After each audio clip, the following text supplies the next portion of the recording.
Hey guys, welcome to another voiceover. My name's Sakumi-chan. So for this term's voiceover, I thought we'd go back to, since I drew Monica, I will continue the cast, and my next favorite is Yuri, because she's a little crazy. Um, but yes, I wanted to try to tackle her. So here we are with the pinup. I did the sketch. I blocked it in with gray color as always, and I pretty much I'm reusing the background I did for Monica, which is a stock image from Adobe Stock. It's this one right here. And since I've already bought the high-res version, I just use it without kind of using the preview first. So that is the image. And I also applied a few filters on top as well. But only time will tell if I'm gonna keep it, because I usually, sometimes I would experiment a little with the background after I render it out first. So I'm gonna be putting the reference right here so I can use the color, because I feel like that would help actually with painting the character, and also with making the character as close as possible to, as recognizable as possible to the original. So let's get started. This is also sort of how I did the Monica piece as well. I pretty much just slapped on the reference right next to the piece and kind of just went in and grab the colors for that. So first I'm just gonna use the color that's on the reference first, and then I will slowly incorporate my own color palette. But for now I'm just going to use the color that is on the reference, so that I have a nice base, and then afterwards, once we start adding shadow, highlight, whatnot, then gonna have to start kind of doing our own shadow highlight. But for now, in order to make the character as recognizable as possible with the style that I'm going for, which is anime but with my own spin to it, using the official reference for coloring, I think will be a big help in kind of adapting it into my own style, but at the same time it will still be recognizable. I think that should do it. And have the little hand here. Get a bit of shadow going. So I'm gonna be using a bit of the lasso tool to help me here. Let's see, the shadow for, oh wow, okay, we got the highlight is the bright yellow. I've noticed that in more anime works that the highlight usually is quite bright and more yellow in tone, which I've been also experimenting, because usually I prefer a more red / pink undertone for beige skin tones. So I think that it's good that I tried yellow, because I quite like the effect that yellow gives used as highlight for beige skin tones. Okay, let's go to the face. I tried to go as close as possible as I could to the original style, but I think I will probably add my own anime style as I did with Monica. Go ahead and add her eyes. It's like purple, I think.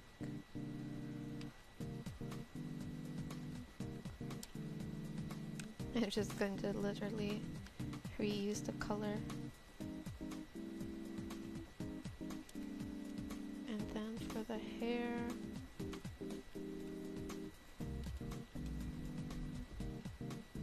and also I cut all the hair parts into separate layers because I know that I probably move it around anyway, so might as well have it on separate layers so that it's easier to edit down the line. I started to put the face as well in its separate layer away from the hair. I used to do hair and face together in one layer, but I figured, you know, it's better if I have it on separate layer just in case I'm gonna change the hairstyle or kind of tweak around with that, so better to be on 2 layers. And I think for now that is the best workflow for myself, because you have the possibility to edit if you want to, make it easier on your life, especially for painting. Okay, so I have done the base color. Just going to copy. I'm gonna remove that panel, but I wanted to do a little panel with her hand behind her back with a knife. We'll do that later. So now that I have that done, I'm going to rotate. Ideally, this is my preferred view. I usually like, my brain just likes to paint, more comfortable painting images where the character is facing the right, because I'm right-handed. So that's why. Okay, now I'm going to slowly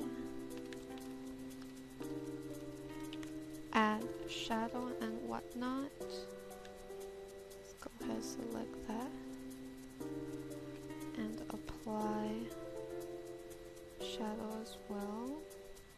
I want the light source to be coming from the top left, so I will be putting most of the shadow bottom right.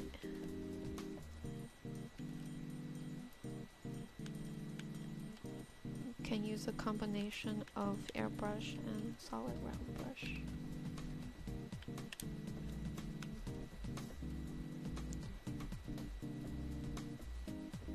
Just working on the ripples. Let's go ahead and do a little shadow underneath the chest to get that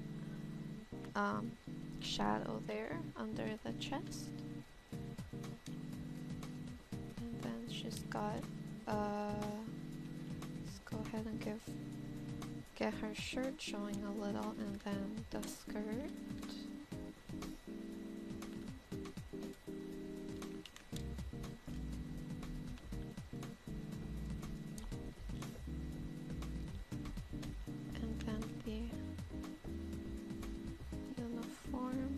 Add a bit of wrinkles,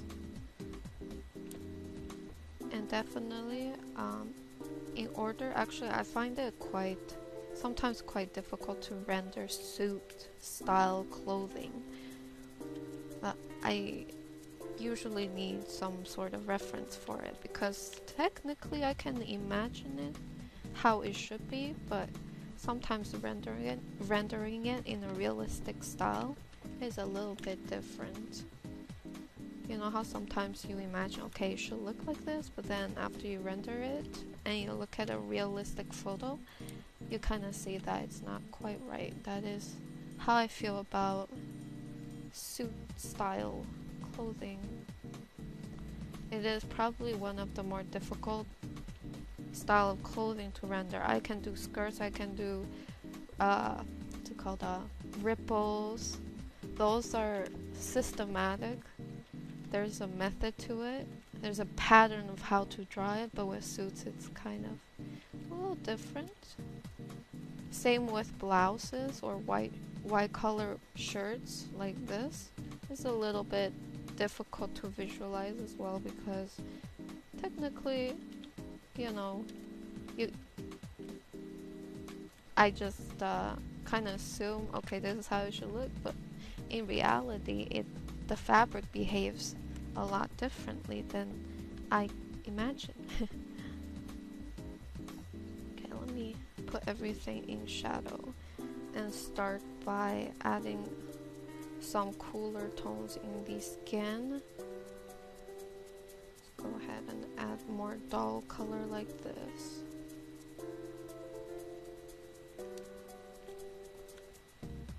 Let me go ahead, line that up and do a little shadow.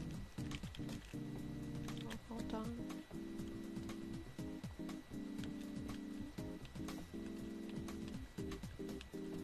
On the side note, I hope you all had a good break, holiday, staying safe and all that.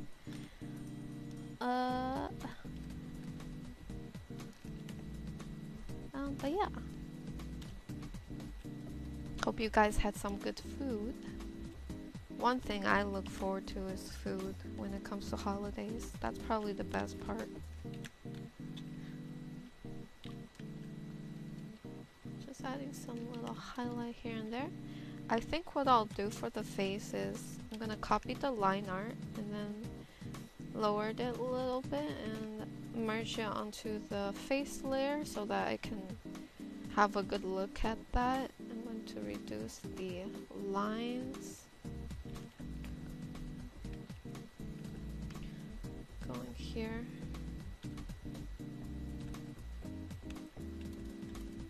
Get that shadow going. It's still a little muddy, so I think we might need a secondary color for the suit. So this is where now we gotta make our own shadow. I do remember in the Monica piece, I did make the suit slightly more yellowish tone, like that. I could probably do that, just add a tad bit of yellow using the airbrush. I just want to roughly add that in, not super structured, and then I will go in and kind of try to add the rest of the shadow in. So let's go ahead and add the shadow down all the way down here, and then have highlight here.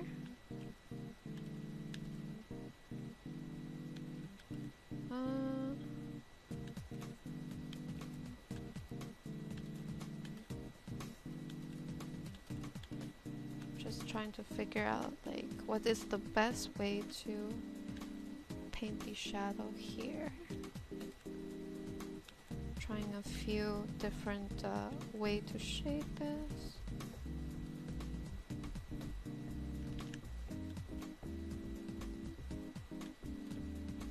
Let's see. Maybe I'll do it like that. And then going for the hand, add a little bit of light source on the bottom, shadow on top, backhand.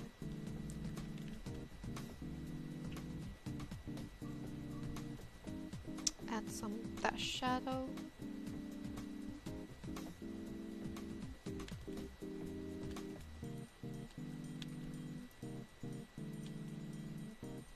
And I'm gonna contour the sleeve shadow.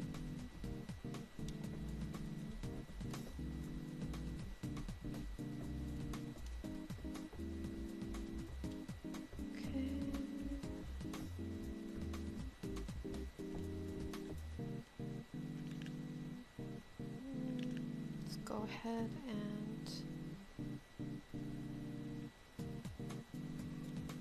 intensive. Excuse me, I was about to cough and I had to hold it in and stop the recording. Okay, I'm back.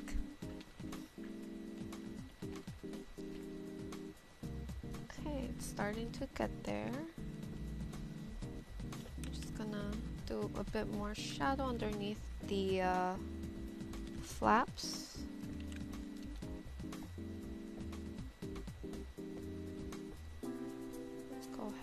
darken that.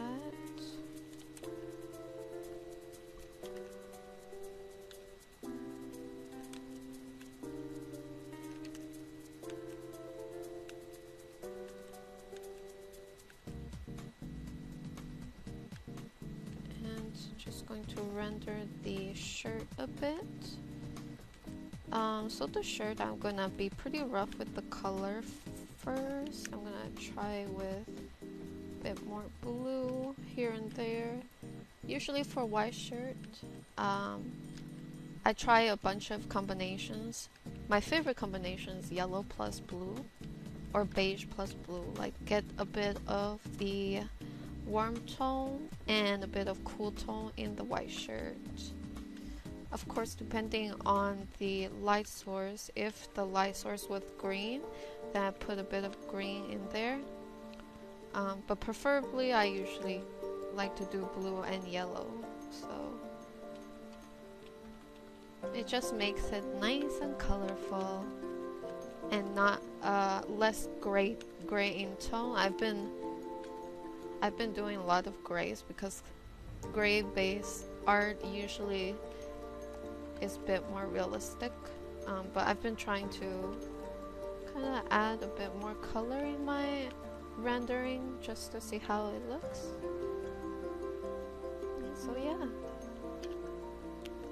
let me see if I can add a bit of highlight.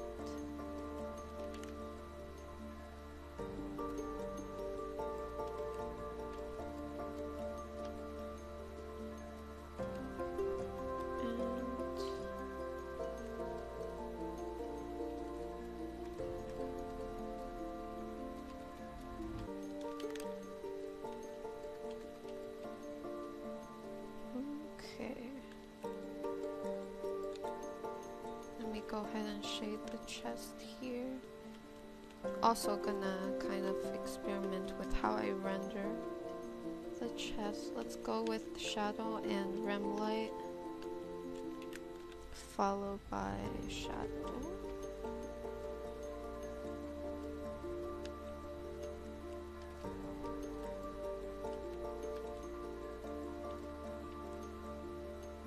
Let's give a bit of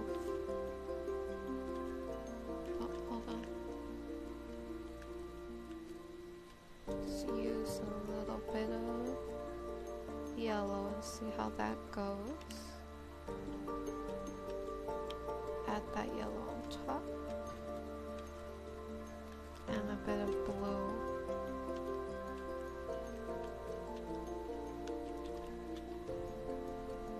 Rotate.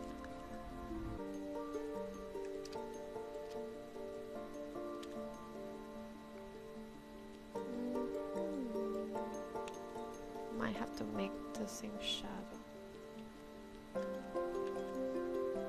and have some rim light.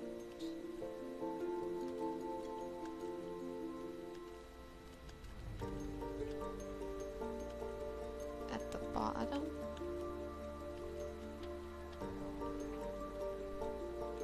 And maybe just have a little bit of highlight on the chest.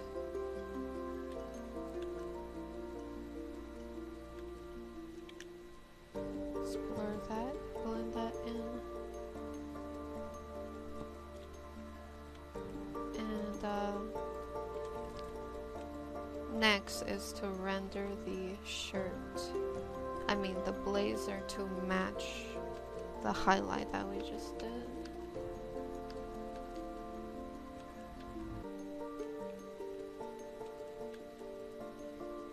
Let's go ahead and I'm gonna start rendering the blazer a bit too.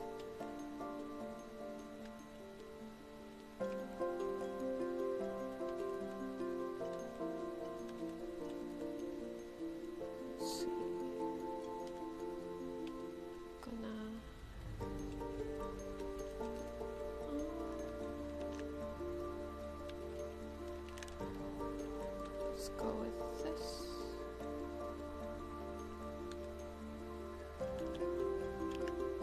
I think it's the hair that's kind of shaping the...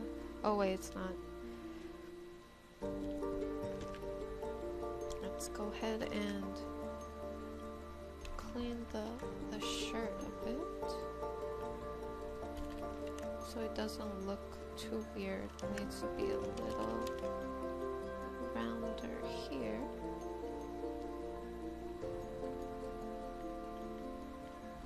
Actually, maybe it needs to be a little bit lower. Like a bit more here. Make the chest a little lower.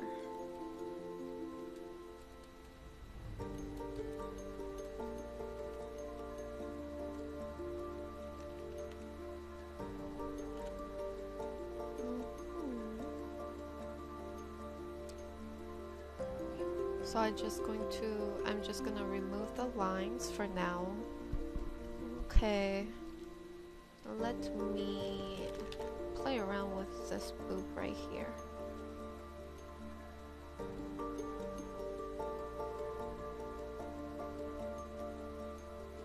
Just trying to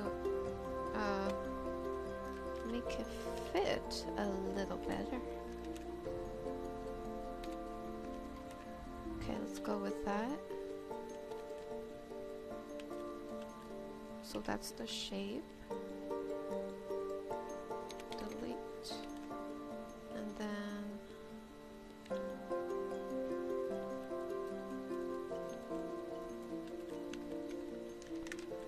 and kind of shape the rest of the area accordingly. As for this side, gonna go ahead and put everything, most of the areas in shadow, and then let's see, I'm gonna try to do rim light with this color, more of a yellowish greenish color. See how that looks. And with a bit of blue as well, actually.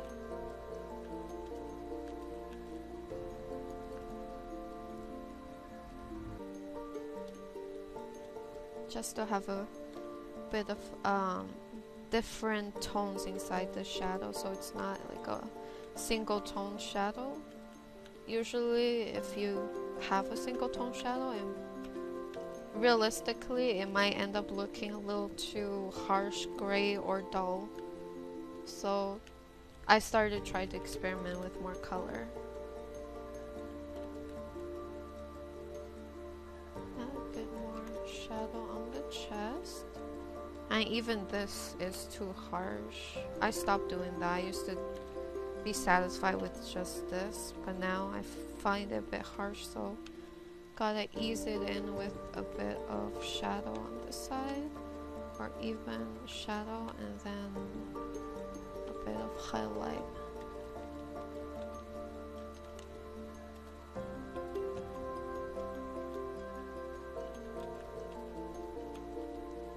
And then just kind of refine it as you go. And sometimes you even gotta zoom in for that. Let's go ahead and use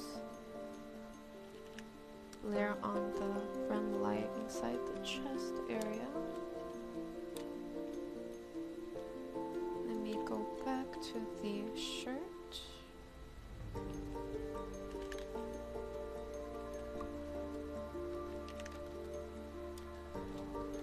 Let's go back with the blazer lapel. Just going to try to render it out a bit. There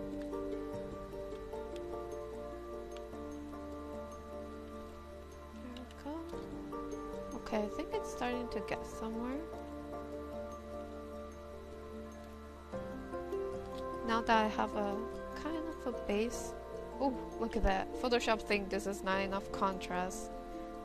Auto contrast is basically Photoshop way of telling you what the optimal amount of contrast is, and it did not think I had enough contrast. But at the same time, this looks a bit too much.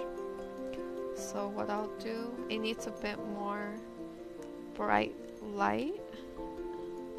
I guess I'll go with that. It looks a little crazy, doesn't it?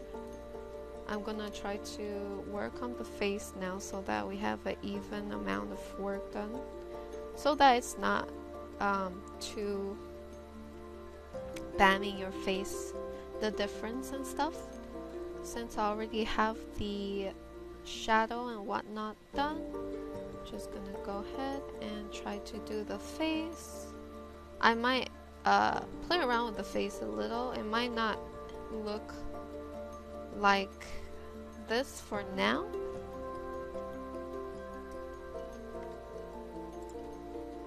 Apologize.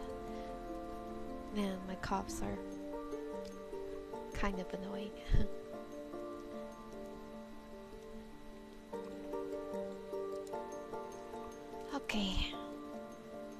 Okay, so I got the shadow going.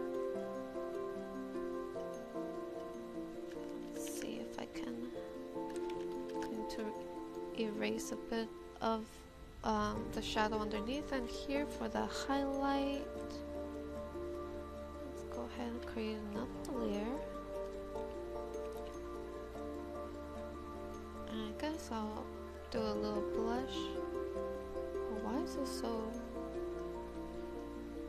apparent? I want to be subtle. Let's go with that for now.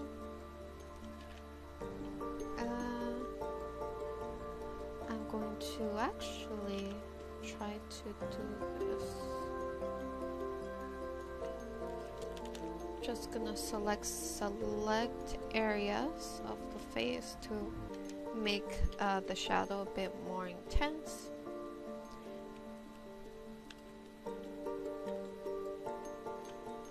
Let's go ahead and blend that in.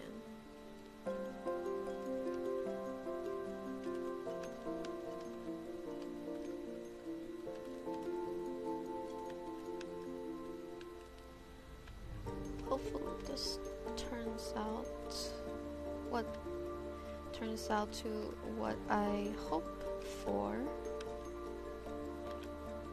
I think there needs to be a shadow on this side too, actually.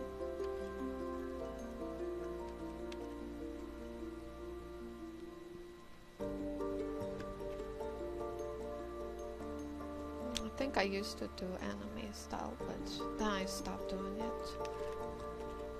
Feels like I'm going back to my roots. That's actually how I learned how to draw. I started drawing and Sailor Moon stuff, and then I tried to do like the Final Fantasy, what's it called? Final Fantasy, one of the earlier ones that looked like Chippy. I think it was maybe it was 9, maybe? I still need to play that game. I got it, I want to play it, but don't got the time for now. But yeah, that was my try to draw like that as well.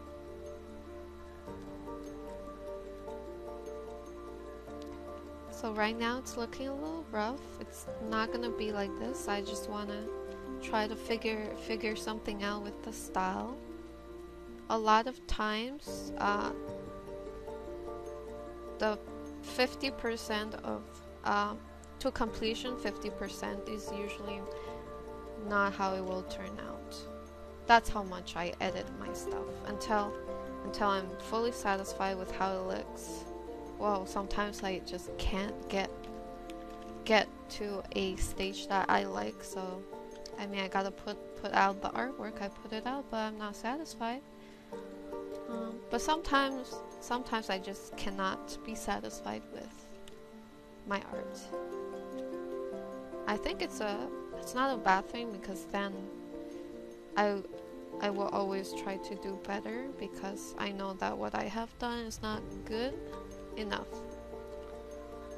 And it's good because I always it's a good way to improve in a way, I guess.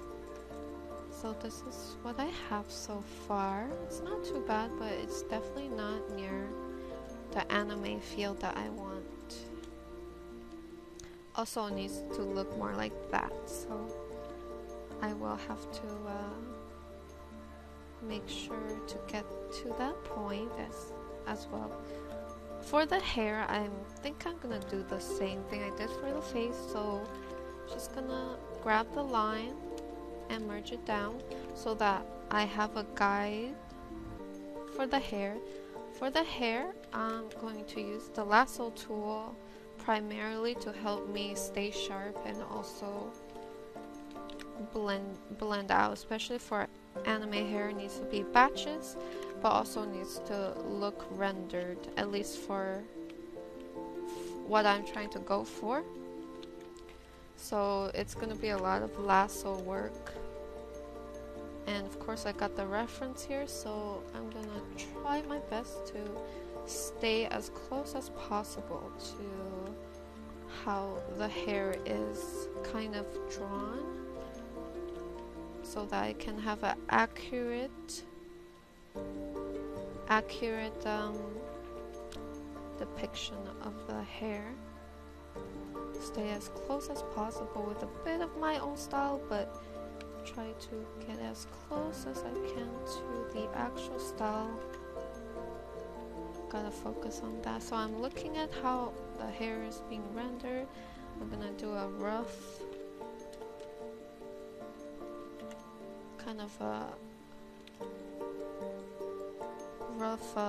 guide where the shadow is and where the highlight is. So let's go ahead. I'm gonna copy paste, darken that area. So this is gonna be where the shadow's gonna be, and this is where the highlight will be.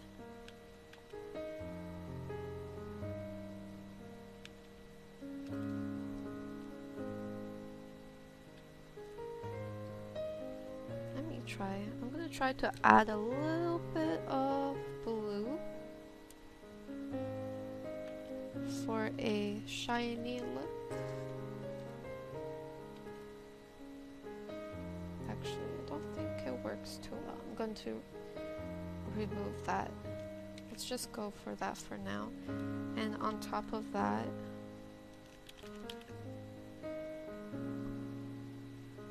let's go ahead and edit the eyes a bit.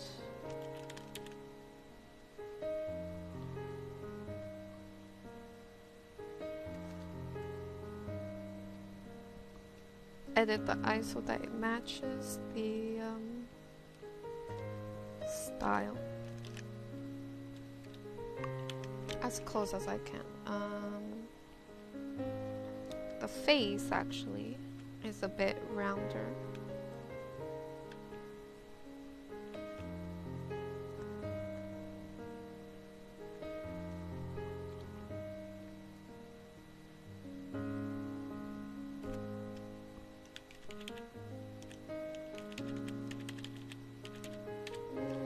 I guess I'll just keep it like that. Her eyes is a little far away. I'm not used to this, but it's a little far away from each other.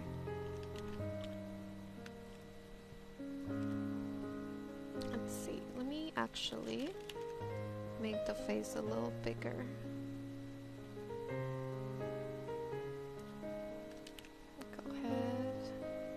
Up the mouth.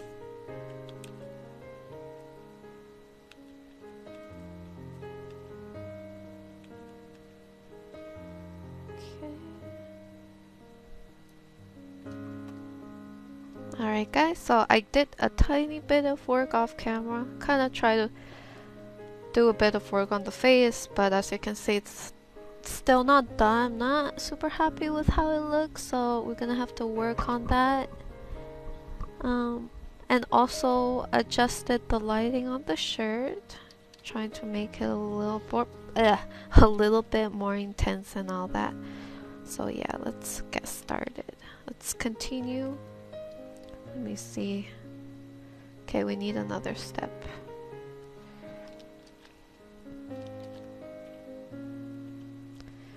I'm going to be rendering out the shirt bit. Let's go ahead and pick a bit of that color up. Gonna use this color on the inside of the shaded area. And let me just check. Okay, it's a fairly simple design, so fixing the silhouette. I can get a couple of ripple details here. Using the airbrush, just roughly do the fabric folds. And try to blend this. Actually, I might also end up changing the position of the shadow slash highlight. I'm gonna be a little flexible with that. So this is the lapel, so it's gonna come down like that.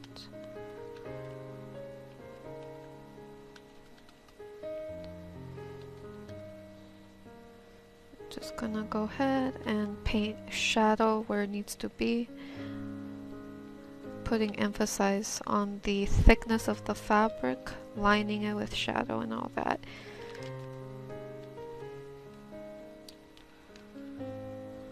Now over here, I'm going to try to see actually if I can add a bit of an anatomy like the rib cage here, but I might end up not putting it down at all.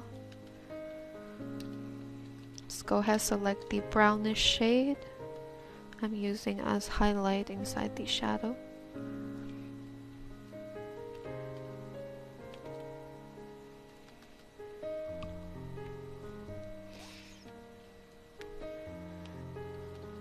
And just gonna go ahead and put down the shadow for the stretch mark for the fabric, and blend it in.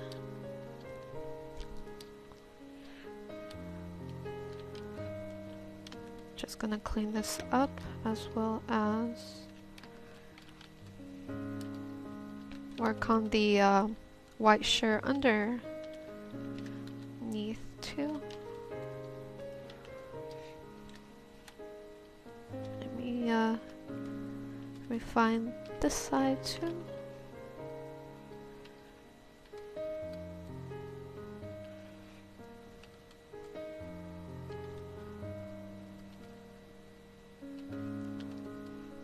Let's go ahead. I'm gonna select a bit of this color, bring it over here.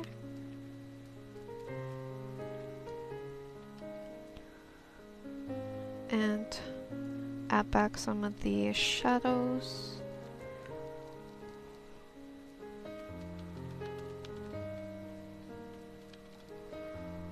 Let me go ahead and line the rib cage on the side. We'll see if it actually works.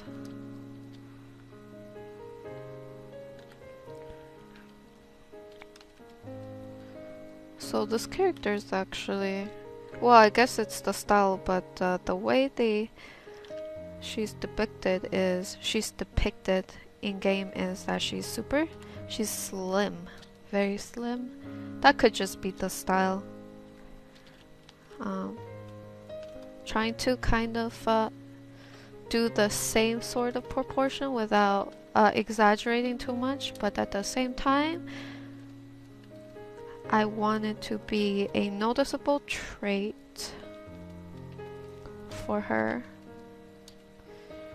Okay, so it's slightly bit more refined. Let me flip the canvas so I can have a look, see how it's going.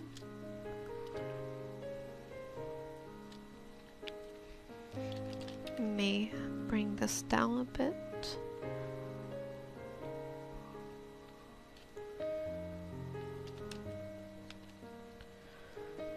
Trying to make it a little bit more subtle. Let me go here.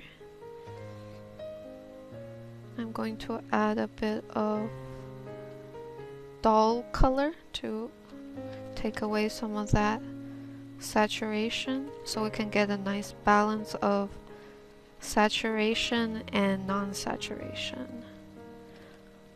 Or in other words, have a balance of colorful versus not so colorful area so that we can have a nice contrast. I think it's similar to cool tone versus warm tone, so sometimes you need both in your piece to make your piece look a little bit more balanced. That is just a preferred style because in art you can have whatever you want. For me, I want to try to experiment, like maybe having a bit of cool tone and warm tone in together might look better, so try that out and hopefully it works. So yeah, before, after, let me extend the shadow up a bit more.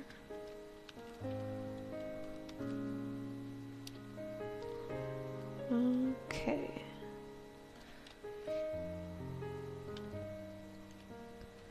Let me go ahead and draw the ripple for the shirt.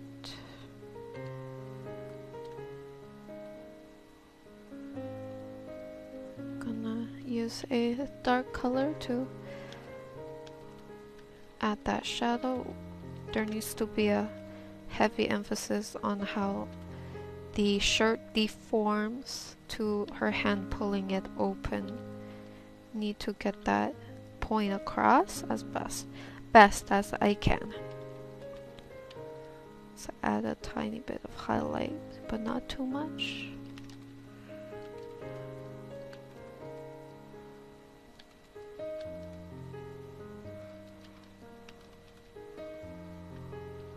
Let's go ahead, add the shadow.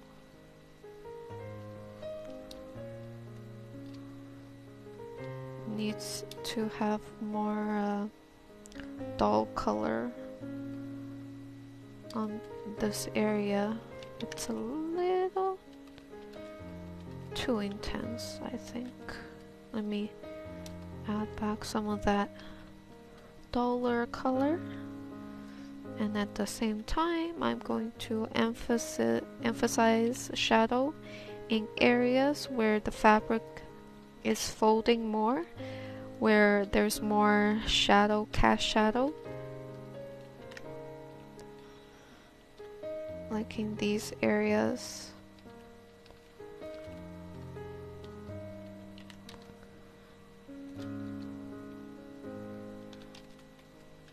And from this point, it's just about rendering out and making areas clean.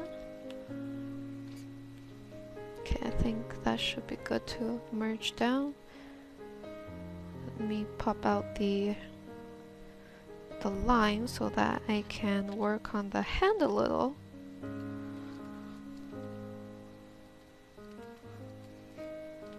Let's go ahead and add a bit of that color.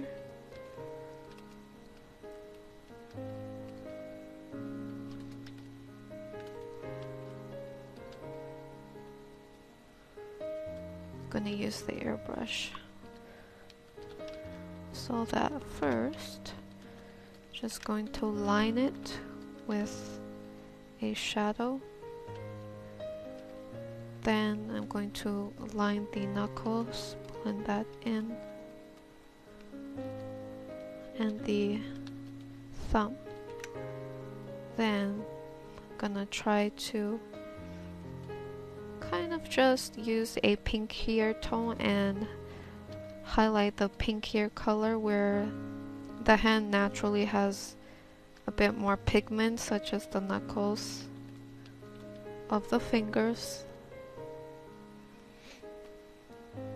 Her finger might be a bit too thick, so I will probably be editing the hand at some point. But actually, let me reduce the lines and just make the finger a little thinner, warping it a bit here and there to make it a little better. And then after, just kind of refine the fingers again.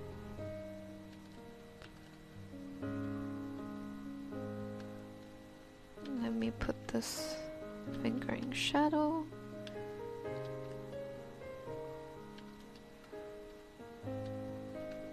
And this thumb too.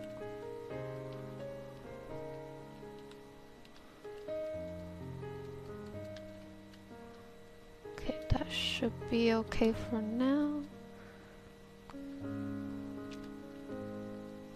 And then back to the torso, where I'm gonna have to paint in the indentation of the fingers on her chest / clothing.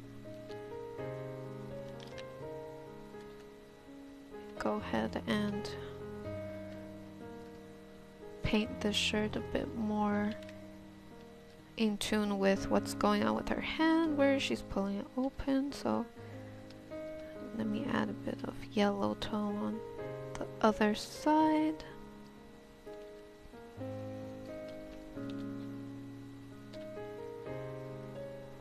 Let's go ahead, select a shadow for the shirt. Oh, hold on.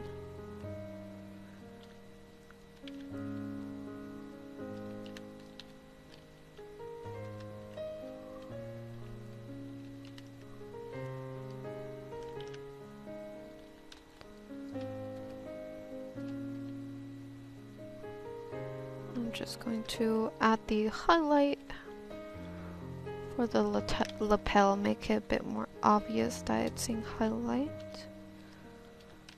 Same for here.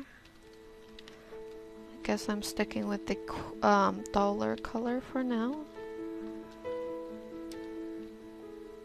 Highlight underneath each lapel.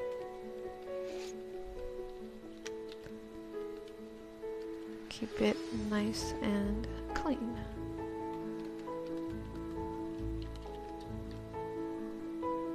Okay, I think it's starting to get there.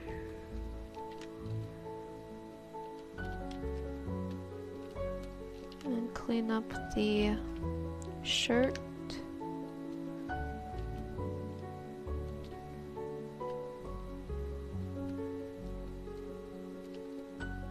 Let me go ahead and add the shadow on the chest,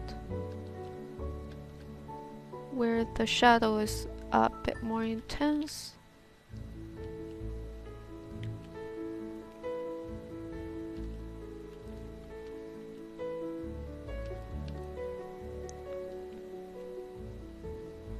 Actually, let me paint the shirt popping out just slightly.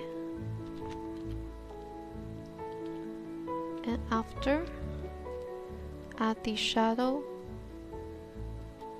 where the shirt and the chest meets.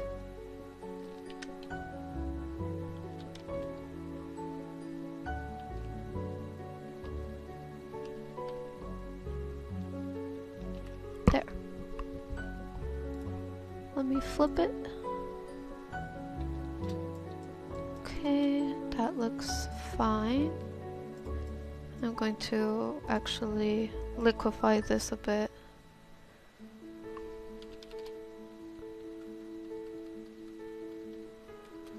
Try to make it a little bit more kind of what's it called? Tightly packed, I guess you could say.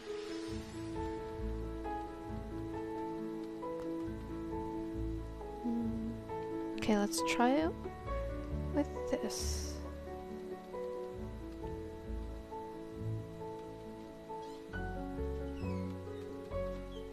For now, okay, let's see.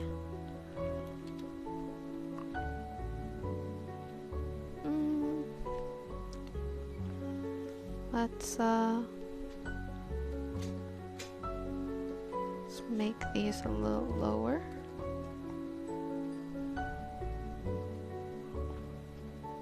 Okay.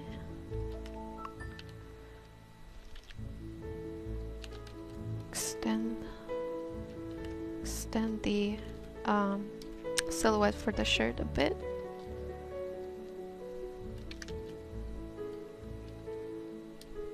Okay.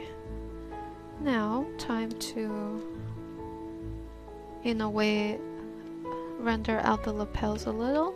Just adding a bit of shadow on certain areas. It kind of makes the fabric look a little satiny. Adds a bit of texture to the fabric and shine. Let me remove the hair so that I can have a better look at what's going on here. Okay. Same for the chest area. So using the lasso isolated, just gonna graze that area a bit with a shadow.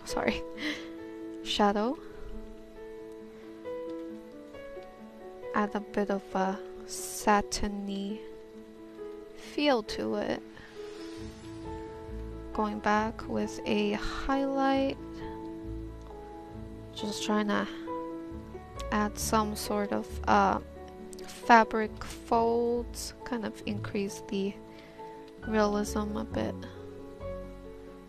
Not so sure if this is how realistically it would react, but hey, I'm putting a bit of folding detail. That's always a good touch, I think. Then add the shadow.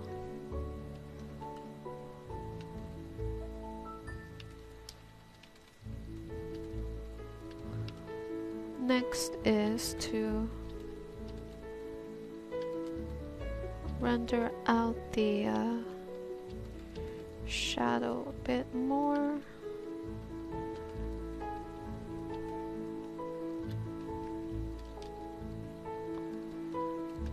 Let's go ahead and I'm gonna add a bit of the warmer tone on the inside of the shadow.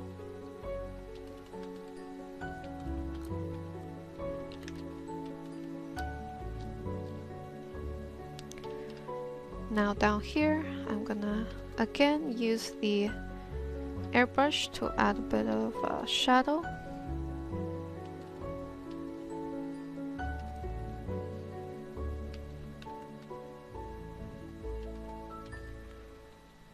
And kind of just blend it and shade it.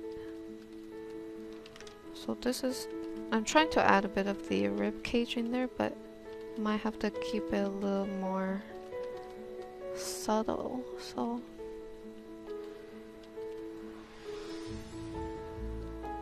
might have to only have a bit of impression of that, and then the rest would be the standard shadow with a bit more shadow where the highlight is, to get that nice, what's it called, a satiny look.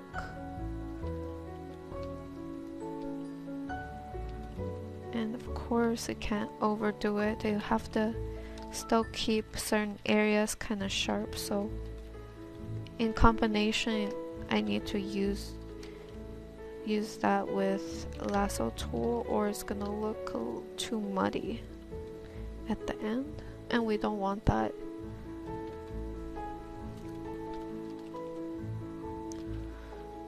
I'm gonna go ahead and line it with a bit of gray.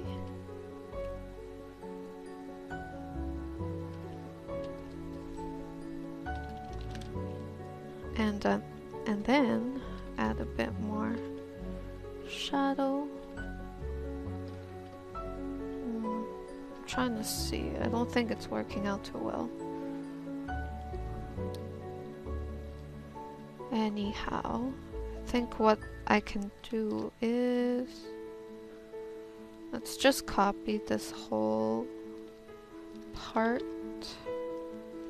Auto contrast, go to hue saturation. I'm gonna turn down the saturation a bit.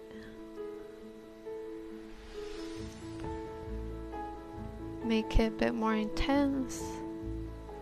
Turn down the saturation.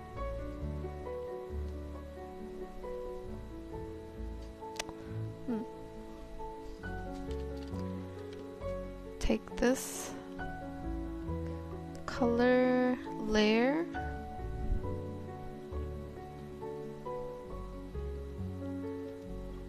so I'm just going to color line the highlighted area, the dull color. Oh my gosh,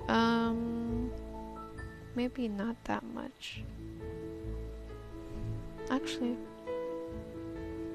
let's try that on the shaded area and see how that looks.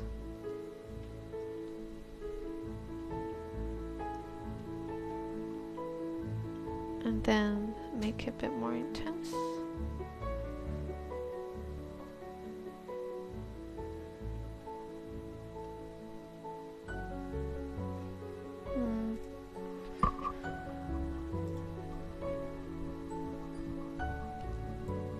Not super sure actually.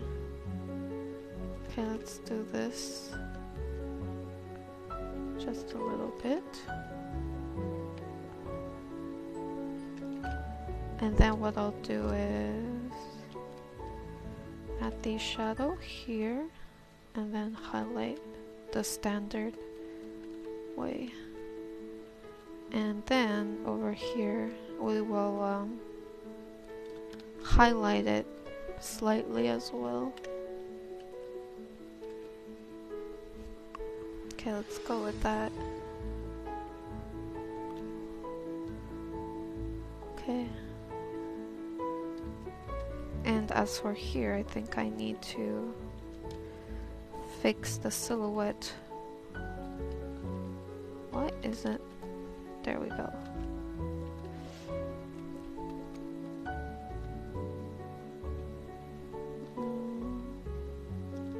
Even here, I think I need to move it over a bit.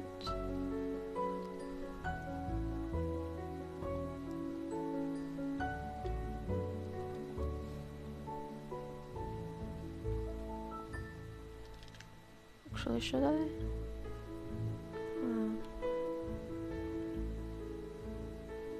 Maybe I'll leave it buttoned up like this. And then just going to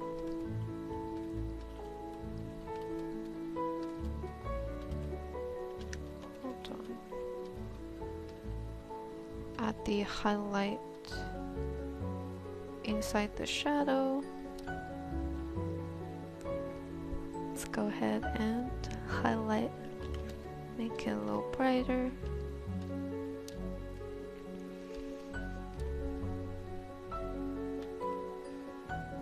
And back to the white shirt, I'm gonna add a bit of the beige in there.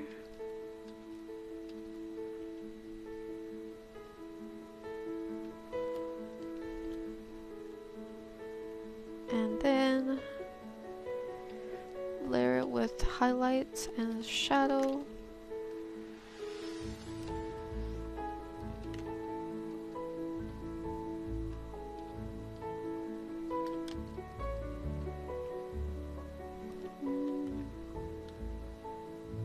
maybe I have to move the lapels over a bit too, actually.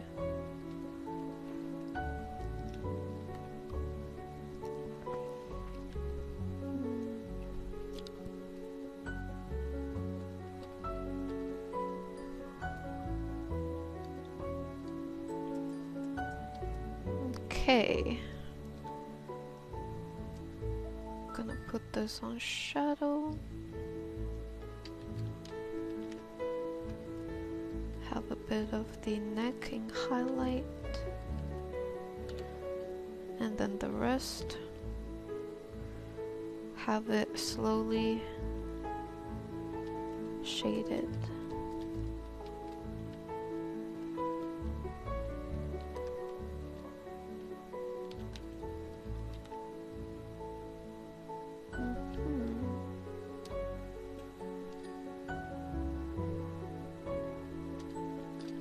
I'm going to make this part a little thinner.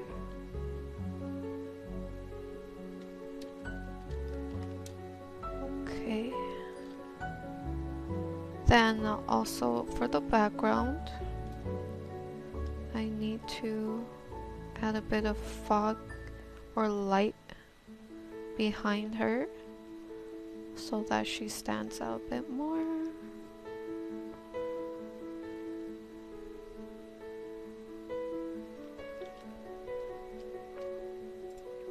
Let's rotate this.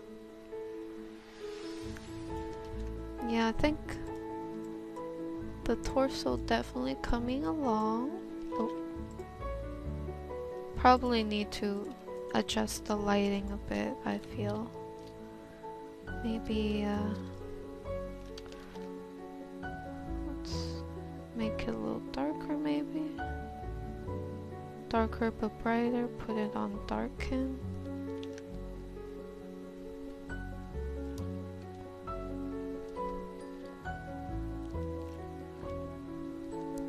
And then have the shaded area be a little darker so that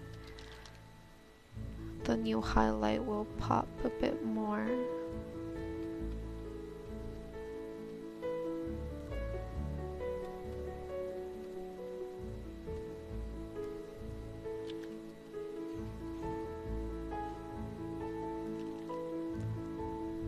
And also for the skin tone as well.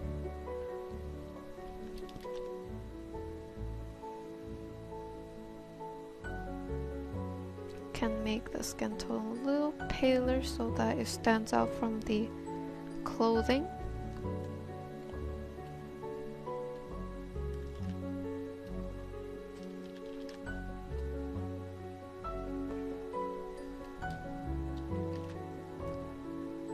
Probably the white shirt too. Probably make the white shirt parts a little brighter.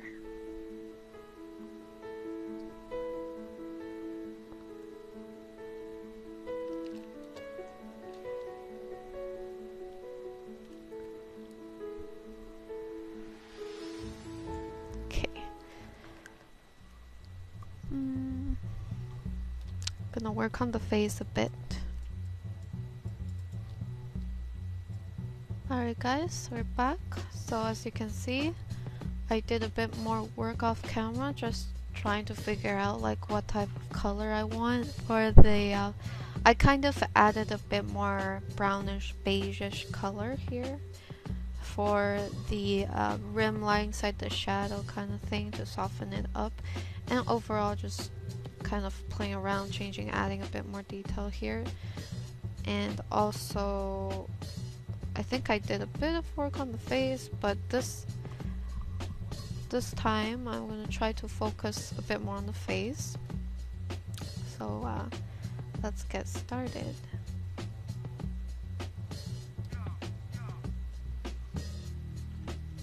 Hopefully I can get it right.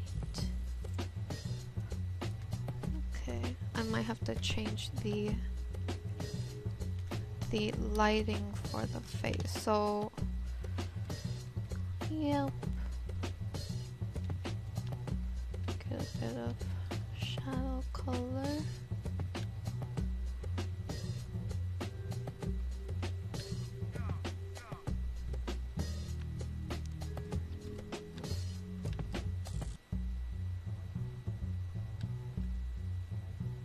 So I'm gonna be a little bit more quiet here, trying to figure out how it should look. So basically, I'm going to kind of experiment with shading different areas to get that anime look. She does have some lines here for her eyelids.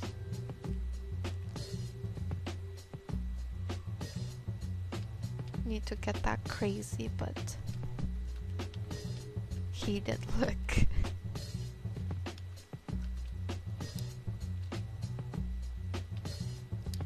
I'm gonna use a bit of this color.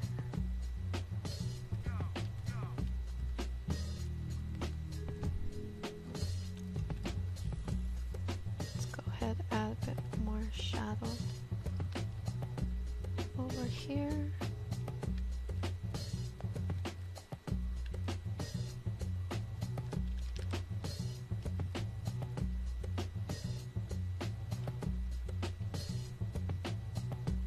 Trying to get that shape.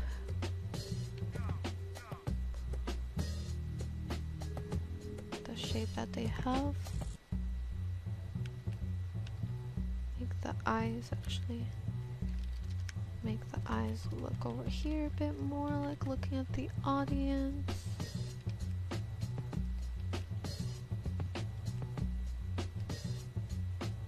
And we're gonna take a detailed look at what's going on in the eyes. Gonna try to kind of do what they have for the original design for the eyes, and then of course I have to go back and kind of render it in a way, more realistic way. So she's got a bit of purple or pink purple in her eyes and a bit of lines, and then gets a little brighter. So I'm just gonna layer on the highlight.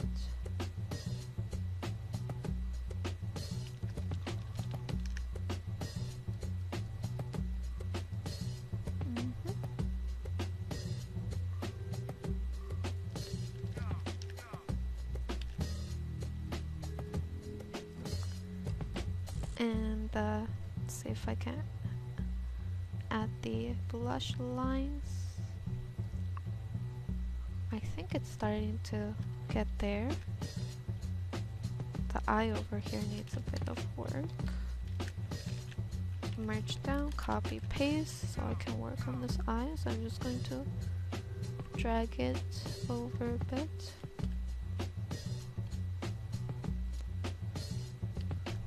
Around here, gonna add a bit of shadow.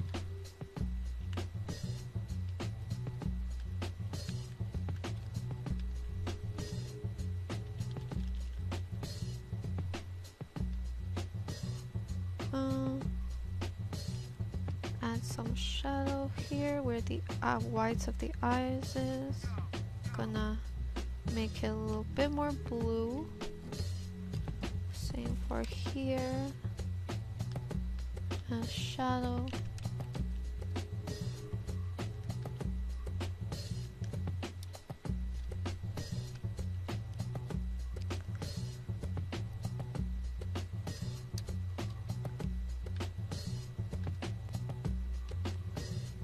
Okay.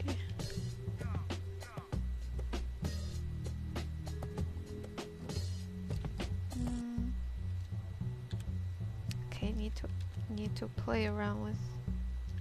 Actually, I think it was better like this. Maybe I move this back a little over here.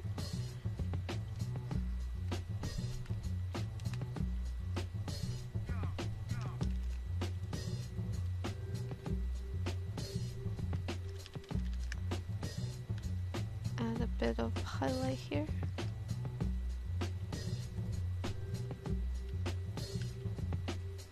Add a tiny bit of shadow on top. And then highlight as well.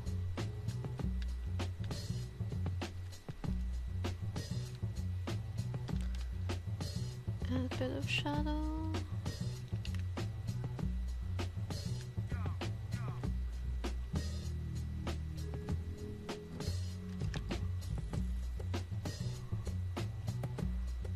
Adding the lids, a bit more impression on the eyelid, a bit more shadow here.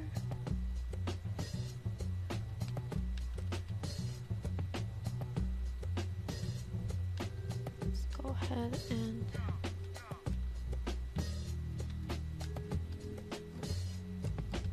fix the highlight here.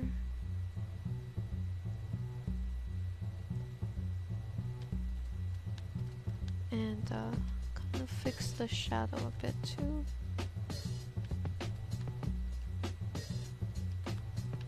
Blend, blend, blend.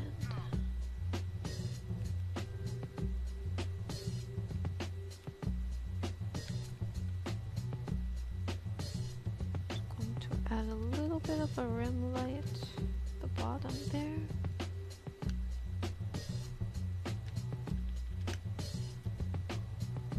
Before, after.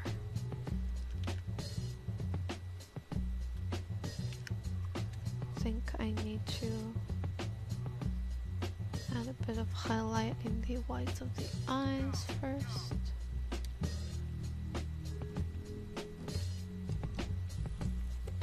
And let's go ahead and use a yellowish color.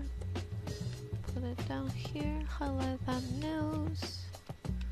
That super pointy anime nose. And also emphasize the mouth.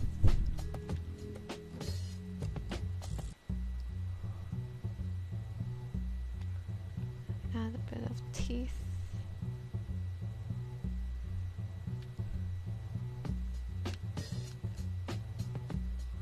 And then add a tiny bit of pink around the lips.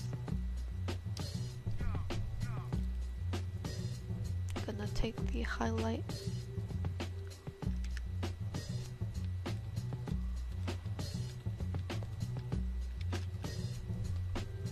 Gonna blend it in. Let's go ahead and add a bit of blush, or I could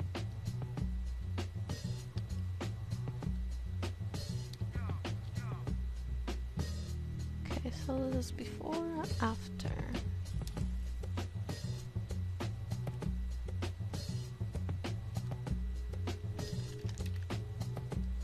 Gonna see if I can make the eyes close a bit more, so it looks more like the deselect. So it looks more like the art where she's squinting her eyes a little, looking away, except in this piece she's looking at the audience.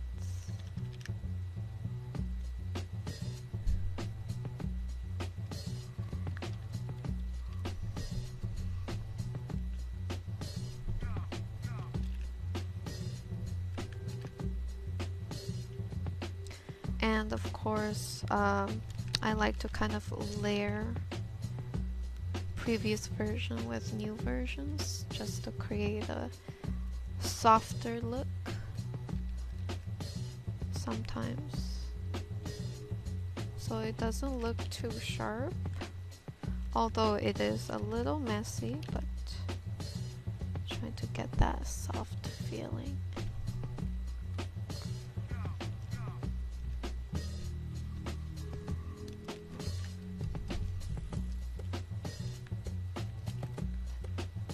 As you can see, it looks just a little bit softer. And then what I can do is copy merged and paste. I can kind of play around with that maybe. This side might need to be a little smaller.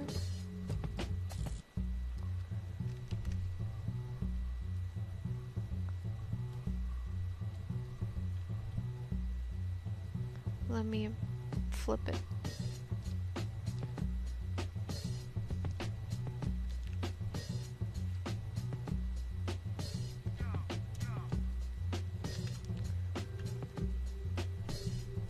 Let's go ahead and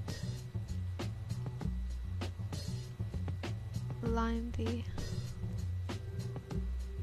eyes a bit more.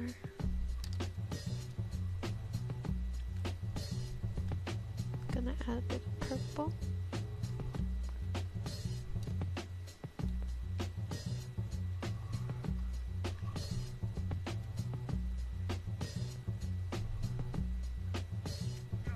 Looking back and forth, checking it out. I might have to extend the face as well later.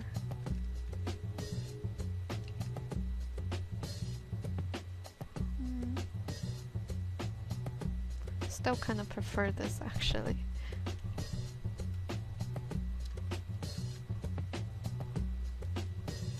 Let's move this, oh, hold on, move this mouth up.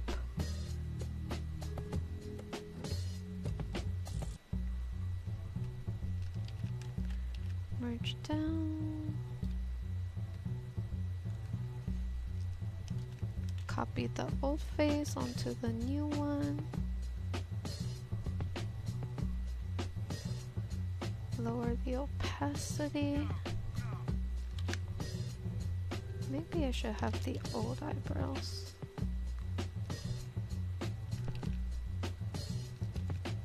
Make it arch a little.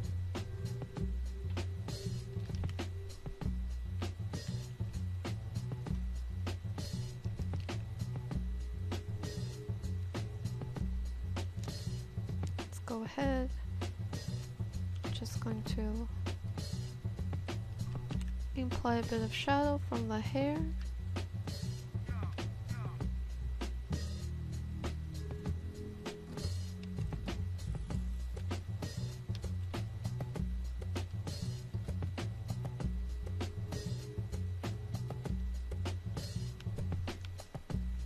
I need her to have a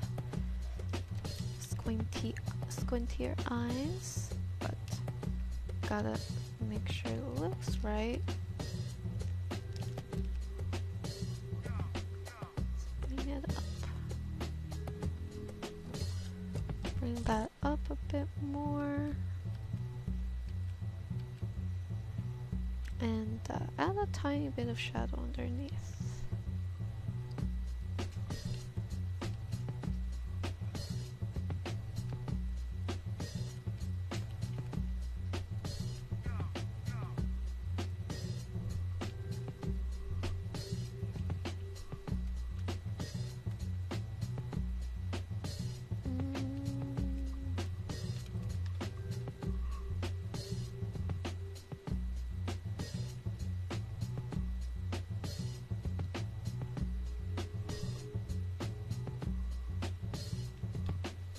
Let me actually make the face a little longer.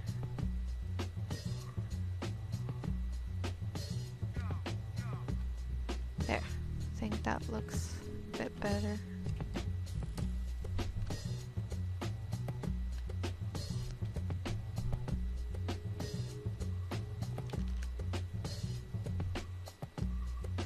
And have her look up a little more. Add a bit of the eye white here.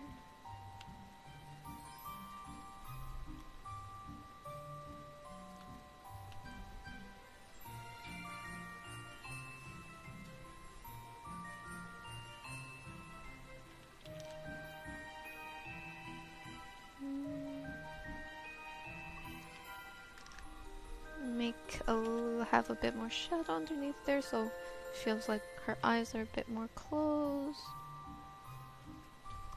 Now I'm going to go back here and only select the...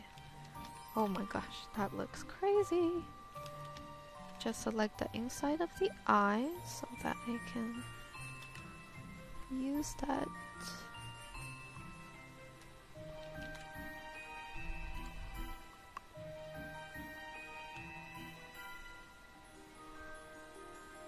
Oh, she looks a little crazy actually. Maybe I will make it a little bigger.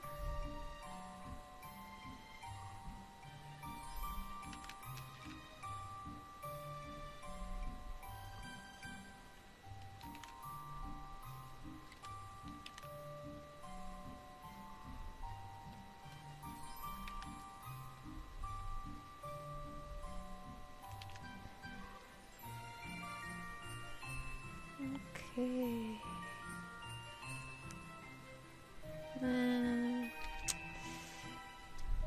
Okay, you know what? I'm gonna take a bit of the old face.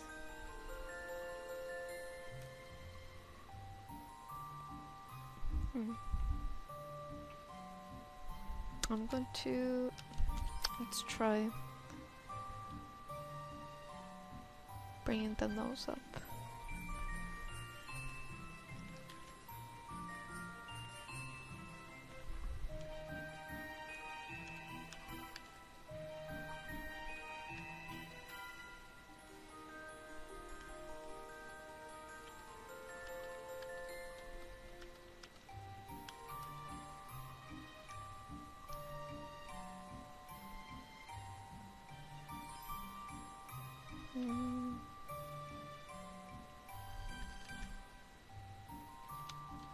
Make this eye a bit bigger.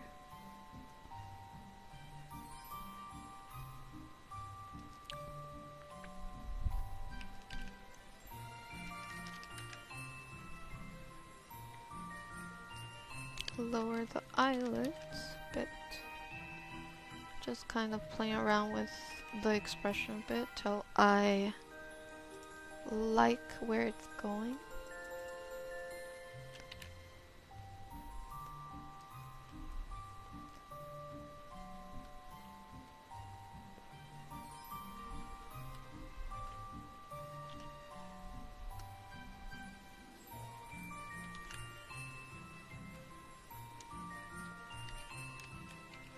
Okay, guess we'll go with this and slowly work from there. Let's go with this for now. And I'm gonna slowly adjust the face so it matches that concept a bit more.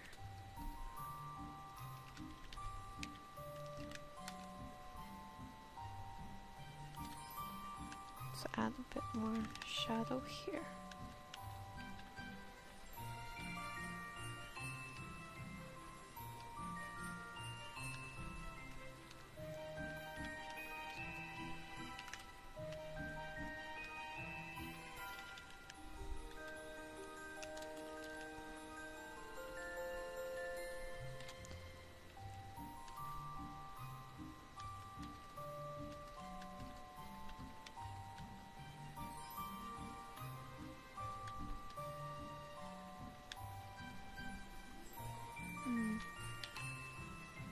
Trying to figure out this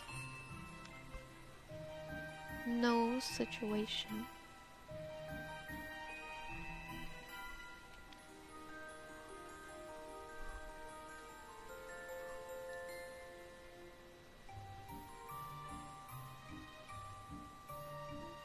Maybe some lower lashes would help. Just gonna add a bit of lashes.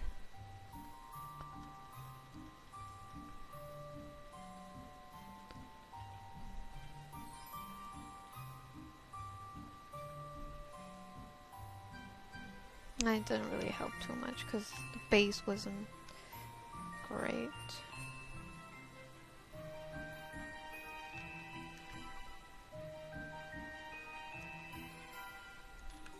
Bring the mouth up.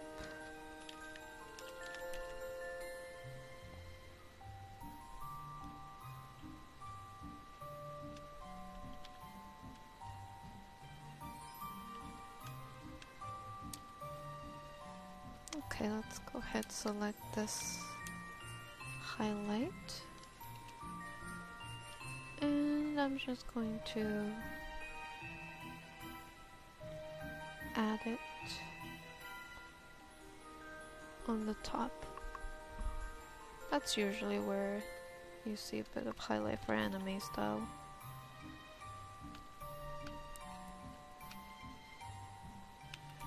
And then you have the shadow and then the highlight underneath.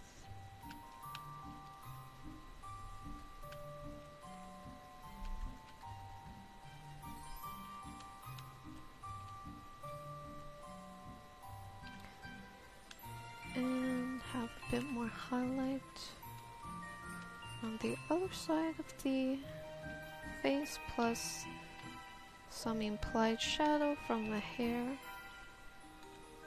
on the face from the hair.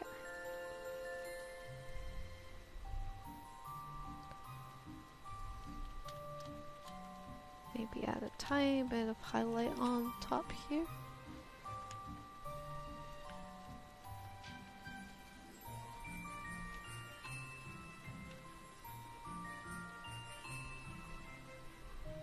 And after, I'm just going to use the smudge tool to blend it in. Usually the same setting with a bit of scatter on. Okay.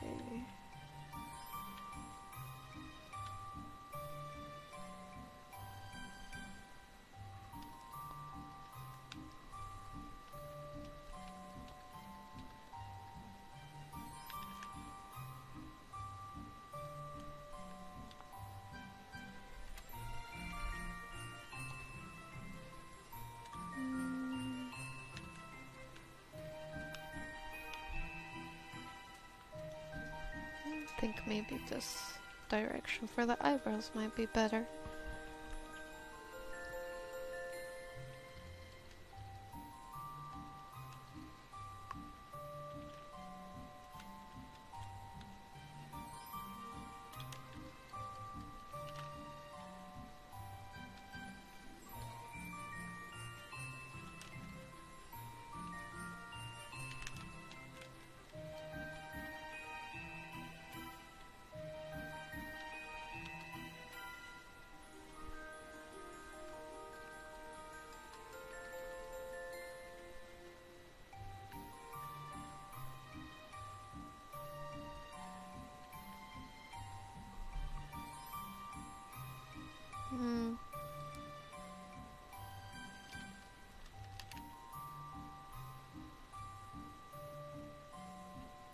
It's not quite right, but it's kind of like this.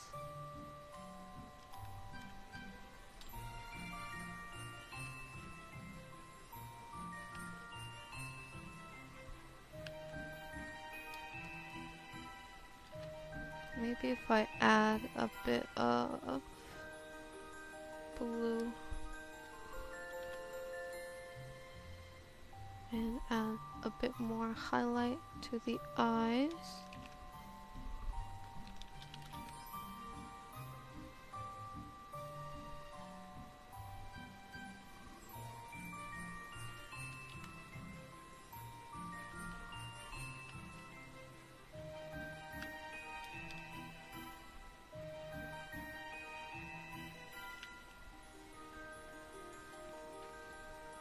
Go ahead and render the eyebrows a little.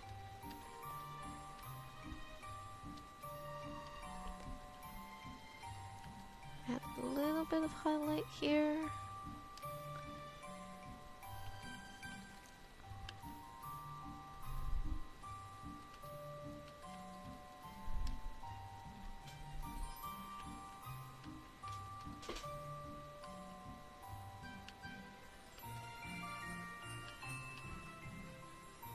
Her nose a little pointier.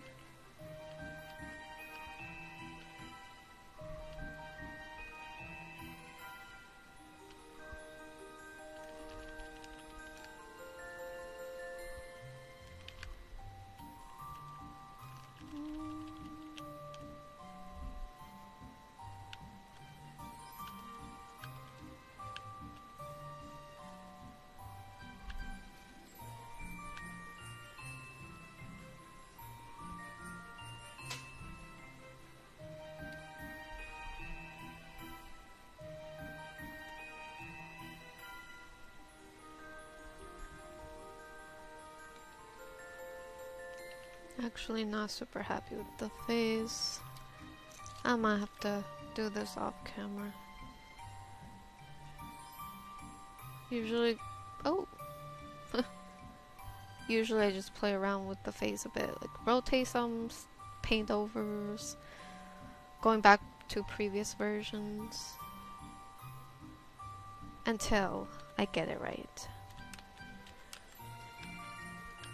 Honestly, sometimes it doesn't take too long, sometimes it takes hours just on the freaking face. You can feel my inner frustration coming out a little.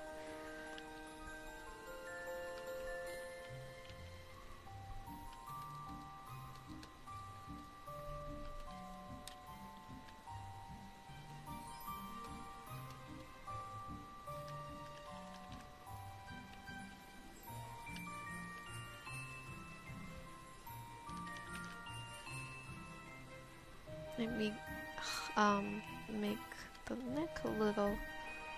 Maybe if I make the neck darker.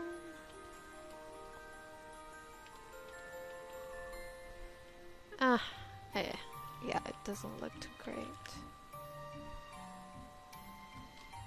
Yeah, I'm not super happy with this. Let's go to darken so that I can darken that whole area.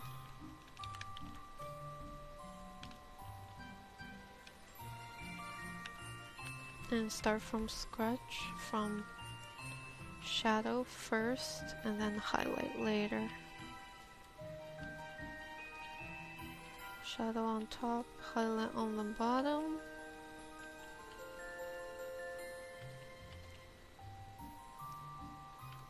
Highlight here, shadow on top.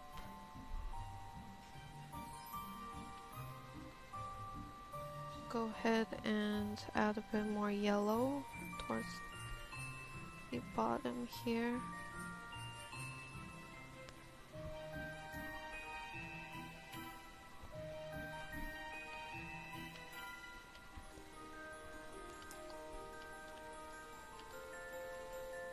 Let's go for a grayish color. Go for a bright color at the bottom.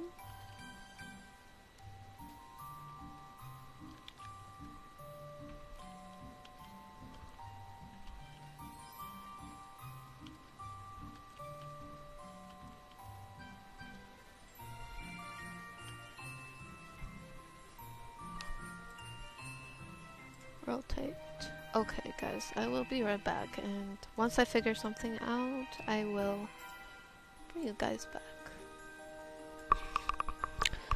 Alright guys, so I've been having a bit of trouble with the face. It's still not right, but this is the progress that I've made. I just want to show you guys what's up. And I saved all the steps, so I kind of like worked on the face a little so it became like this. And then I added some lighting on the bottom, changed it, still wasn't happy, changed it again, and then the final time. So yeah, that is what I've been up to. I'm not sure. You know, this is where the difficult part comes, because my indecisive nature sometimes backfire on me and I just get super focused on the face. But yeah, still not happy with it.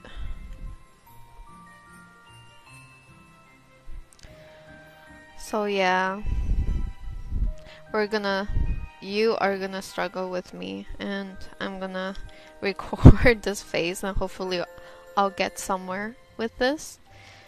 And this brings me back to some of the comments I read on some of my video processes on YouTube, where they're like, oh, she literally changed the hand like 50 times, it's giving me anxiety.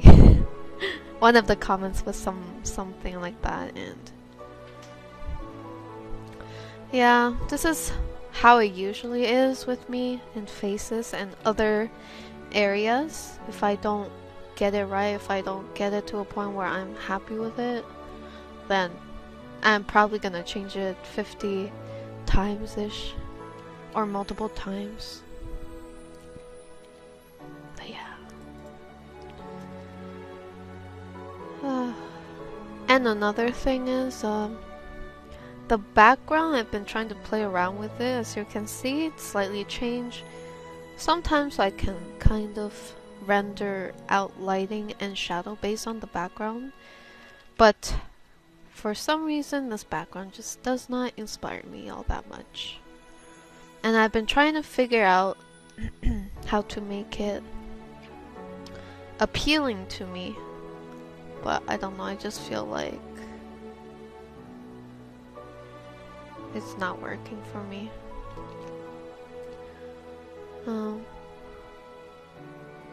But yeah. So now gonna try to, I don't know, try to do something, hopefully make it work. Because so far it is not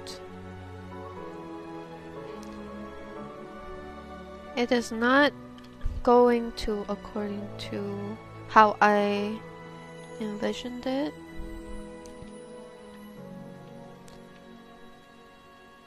So yeah. Honestly not super sure. Okay, you know what? Let's merge down. And I'm going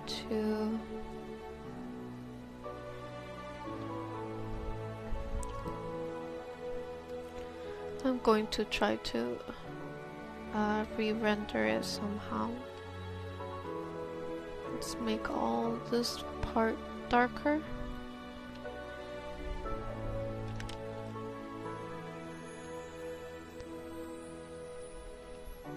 And then have some highlight over here.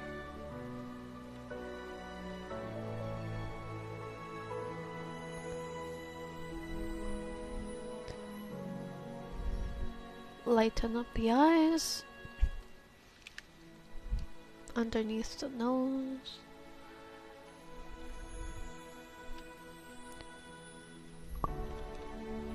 And let's do this again. Copy paste. I want to see if I can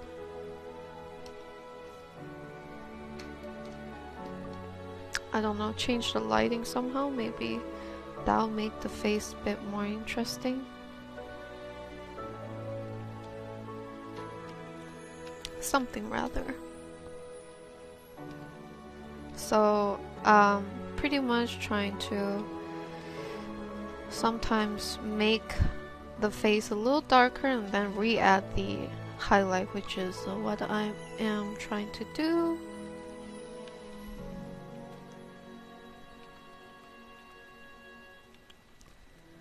Just wanna make it a little more interesting. Let's go ahead and add more warm color on this side.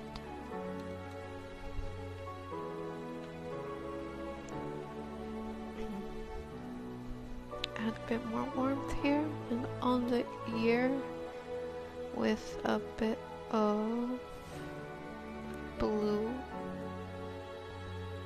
Let's add a bit of blue here. And make the shadow a little darker.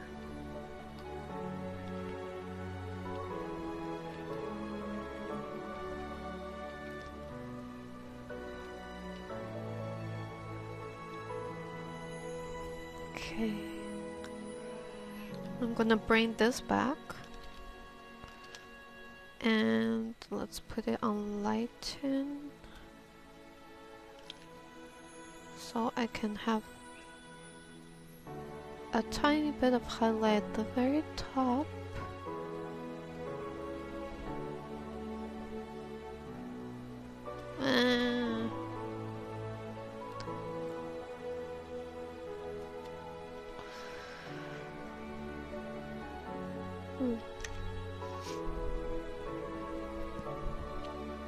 in order for that to work, it needs to be darker underneath. Actually, no, it just looks muddy.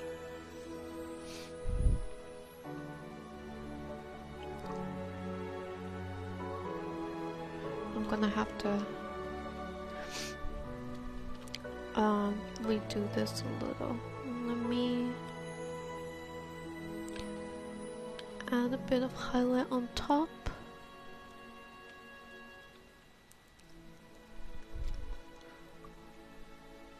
Go for a super bright blue for the inner eye, for the whites of the eye, sorry.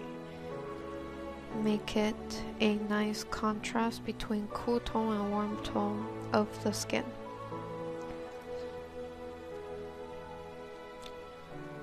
Let's go ahead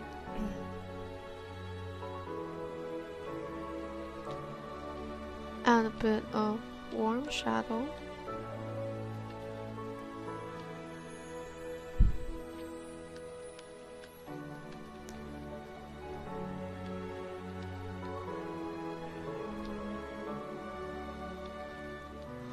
And blend it in. Look at the nose and then on the above the cheek here. Gonna add back the bottom lashes.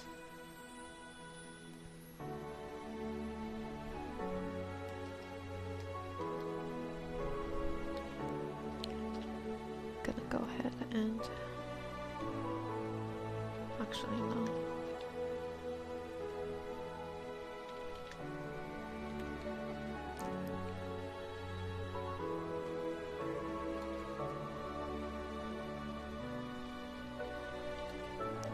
Blend that in.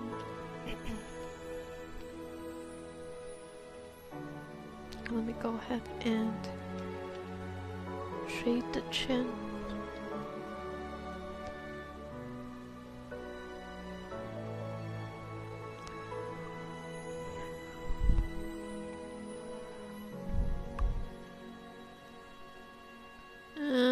Not loving it.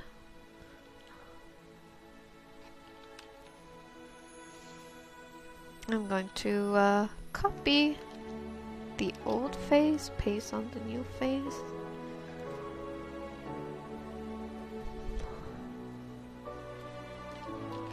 Let me bring this highlight up here.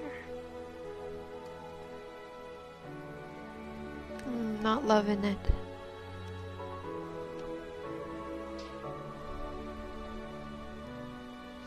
I'm gonna rotate it, see how that looks.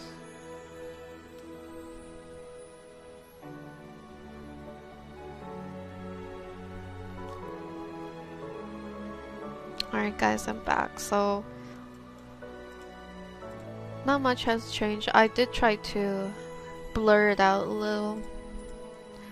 Made it a little lighter with these so I made it more intense and then I dulled out the color a little bit to match the rest of her. So I think I should commit to this and work on it a little. Maybe add some more detail. Maybe then I will feel a bit more confident about it. Let's go ahead and pop the reference right next to the face so that I can look at it. Okay, let's do these.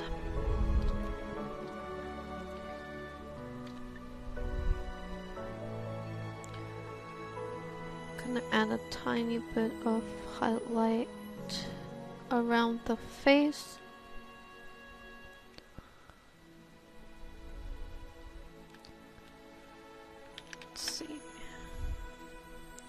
Add some rim light around the...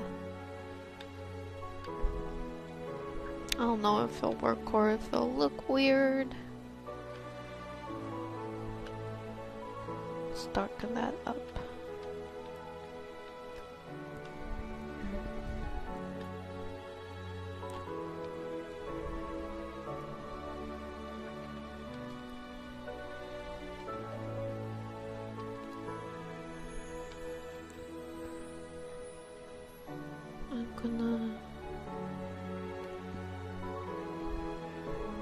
the highlight on the nose, and then a bit of rim light. Sorry, a bit of rim light within the shadow. Okay. Now for the eyeball.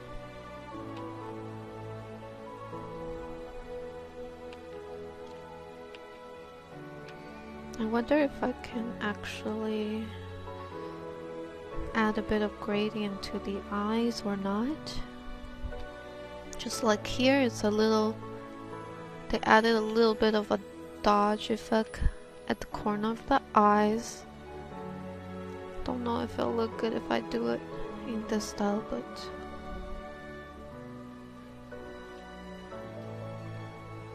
I think it's okay.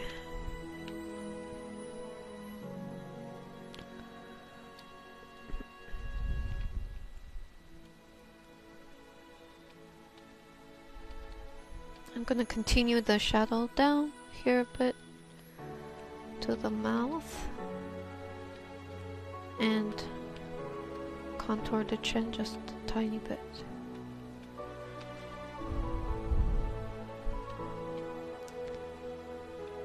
Take a bit of the highlight. I'm going to make it a little yellower, a bit more yellow tone.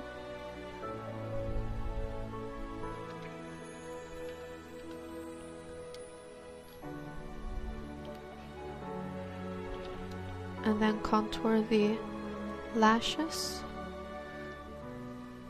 Put a bit of shadow behind it. Now I'm just trying to soften up the lighting a bit. Okay, I softened it up a little more. As you can see, the eyes are a little cloudy because I went over it. Excuse me. Sorry guys, I'm a little coughy right now because of allergy. So pardon me if my voice is a little hoarse and I'm clicking in and out of the recording because trying to avoid coughing. But yeah, just trying to blend the face here. I might actually change the mouth a little, so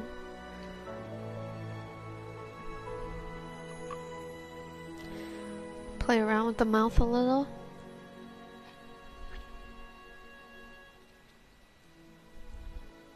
Gonna add a bit of shadow and then place it in a way that it goes with the face. I'm trying to make it the least, put it in a good position that makes sense, pretty much. Let's add a tiny bit of lip color.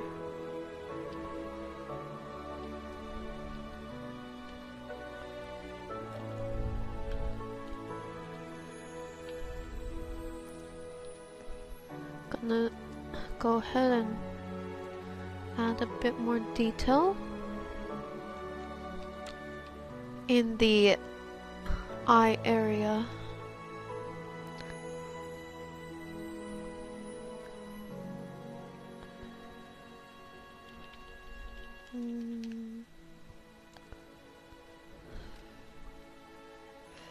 Actually, remove the top lip.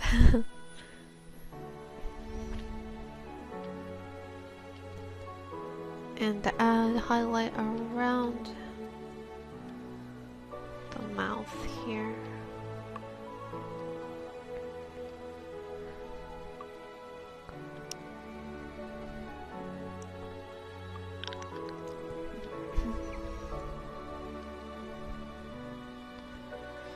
Make the blue a bit more intense. I'm gonna add the beige for the under highlight for the inner eye.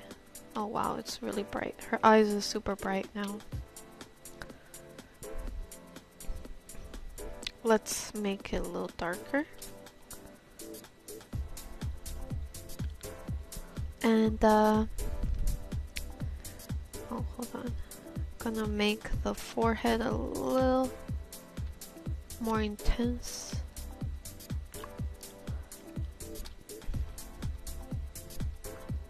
Add some more shadow.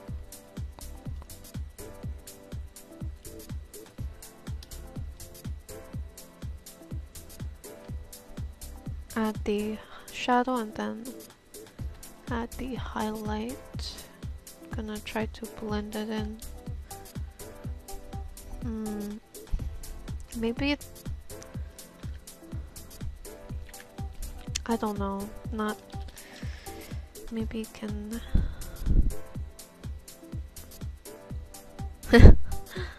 trying to play around with the mouth. I wonder how it would look if I made the eyes a little bit looking up.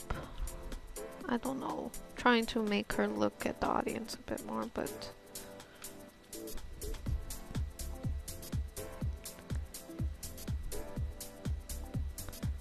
let's put the teeth in, I think. And of course I get the blush. Maybe with this it will look more like her because I can hardly tell. Hold on one sec. Let me erase this first.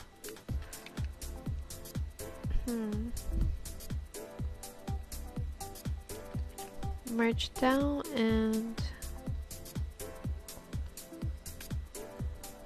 if I brighten the general face,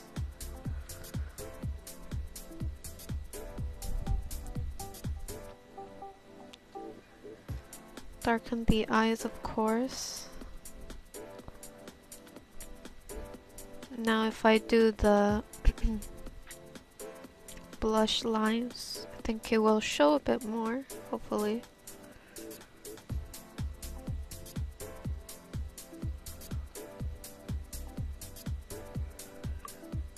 Shows a little bit, but definitely not enough. Add a bit of pink to the nose and to the eyes.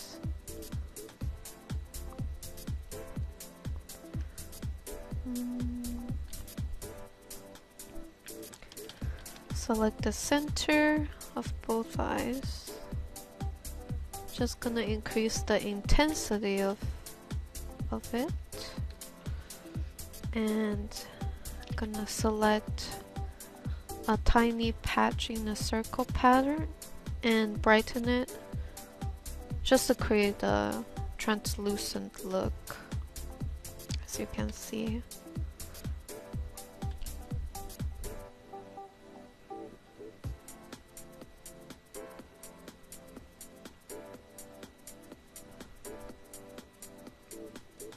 Let me reduce the opacity and I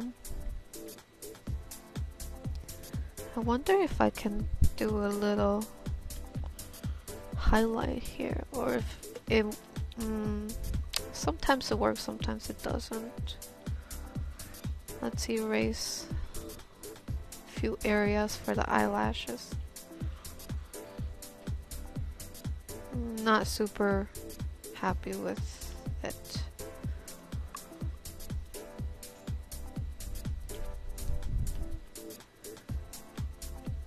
Let's add a bit more shadow around the lips.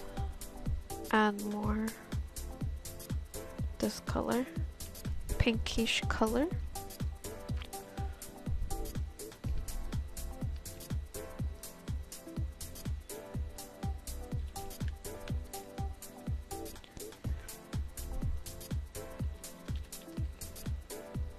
Mm.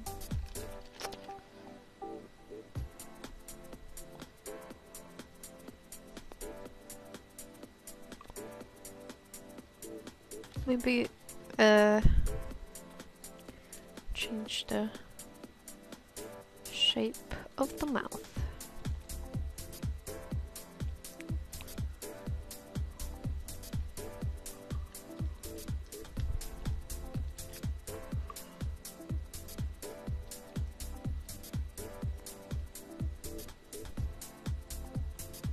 I actually don't know.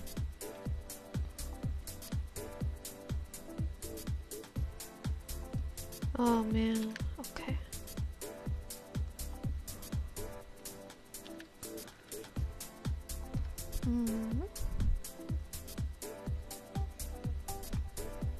Actually not so sure, okay. I guess I will settle for this for now.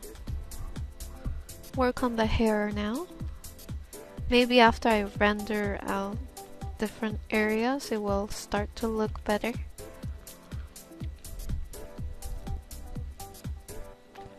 Time to render out the hair, so I'm going to be doing the clump thing.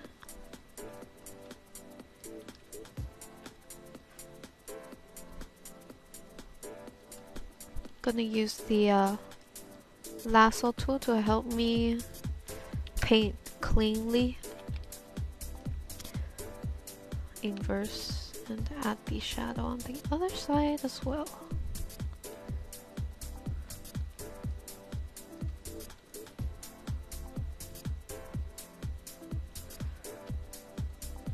So I'm just going to add the shadow with a bit of rim light on the side. Going to also be using some of the color from the reference, if it works.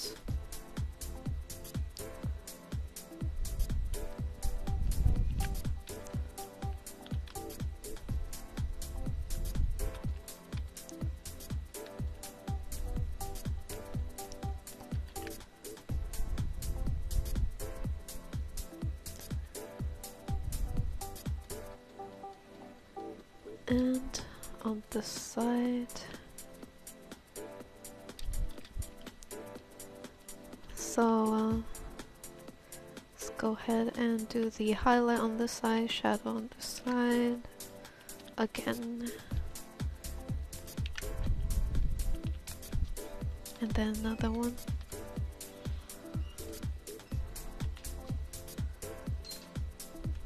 And then on this one, highlight and then shadow. There we go.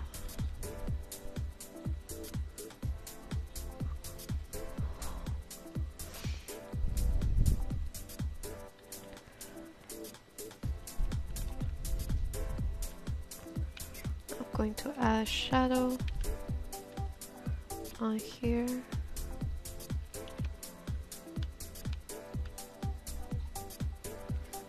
And at the same time, just gonna clean up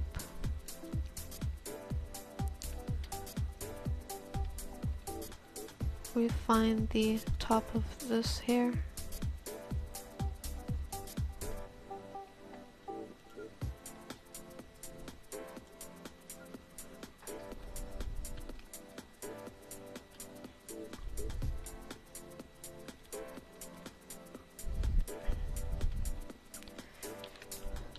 Okay, now this side. So we got the shadow and then the hair strand. Just gonna select that strand and shadow and then highlight. Gonna add the shadow, make it a little more obvious. I'm going to rotate it. Sometimes it helps if you rotate, just so I know what needs to be addressed and fixed.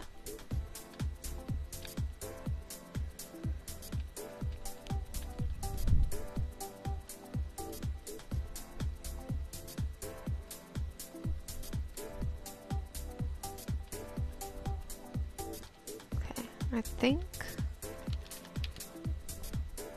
the nose was a little lower.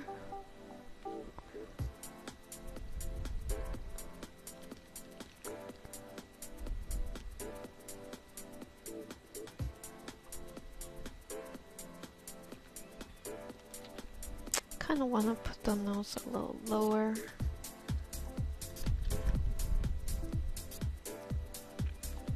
Also the eyes too. Like bring it down a little. I don't know.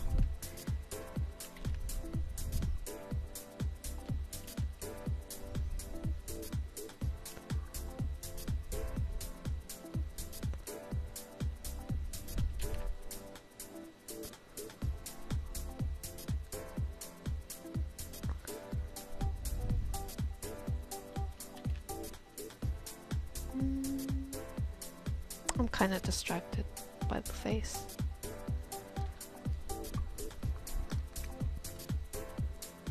Okay, back to the hair. Let me go ahead and blur this a little. I'm gonna add highlight to the outer edge on that side.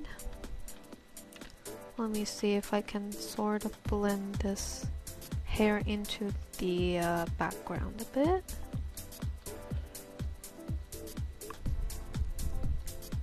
Add some highlight here.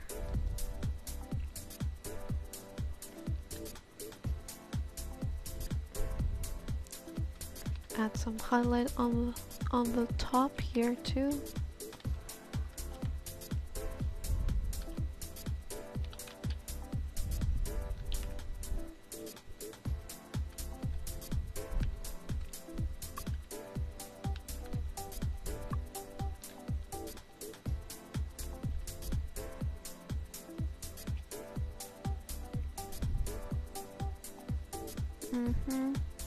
It is it's kind of got the shape but not the detail that I want. Maybe if I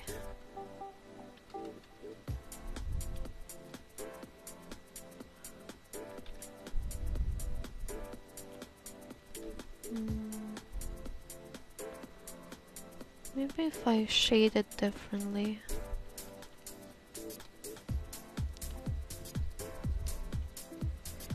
Need to make the hair a little darker, so I'm gonna add more shadow and then highlight it using the background color. Hopefully it might work. I'm not sure. Okay, now back here. I'm gonna go ahead and readjust the lighting for it.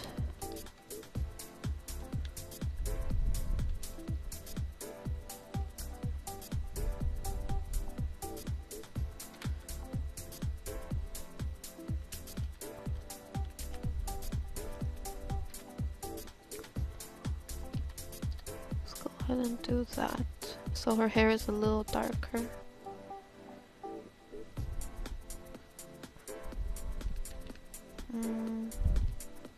Now that her hair is a little darker, I'm gonna go ahead and select this color that they use for the highlight.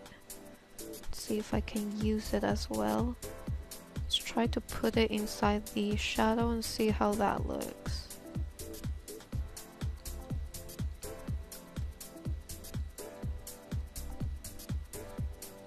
Ooh, it's glossy.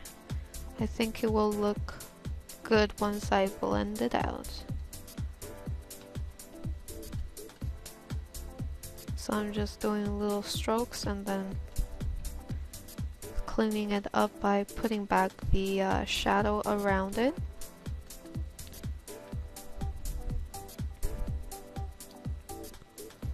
Now for here.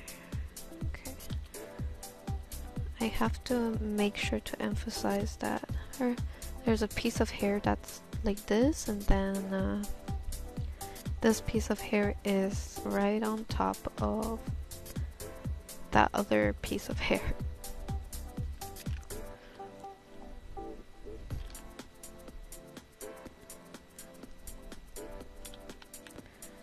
And just going to add some more shadow, especially where the bangs is kind of overlapping, especially.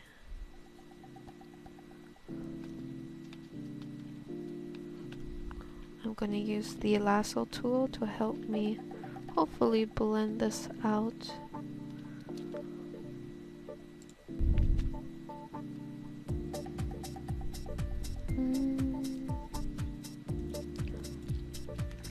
Okay, let's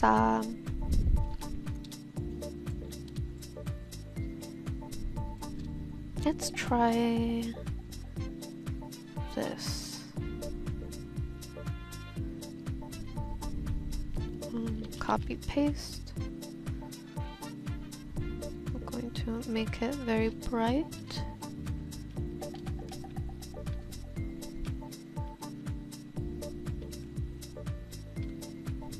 So I'm doing a rim light effect. Gonna have the hair in the back kind of be a little lighter so that it looks iridescent. I mean, not iridescent, translucent, yes. Hopefully it works out.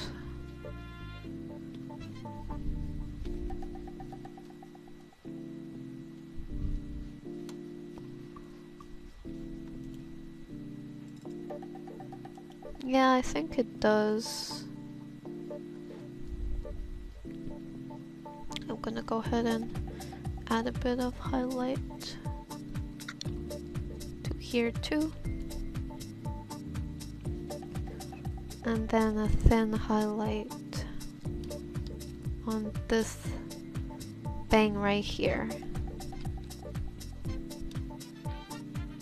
Since it is facing the light, it's catching a bit of highlight from that side. Go back with the highlight here. Gonna try to add some shine to this strand of hair.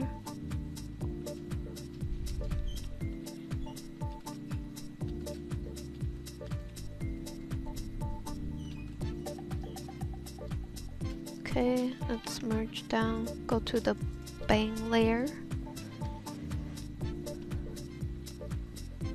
Let's go ahead and actually make sure this is shaded.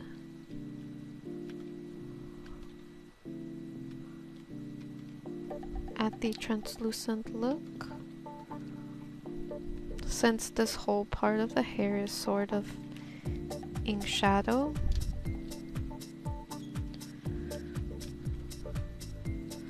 let's make this part in highlight, this color.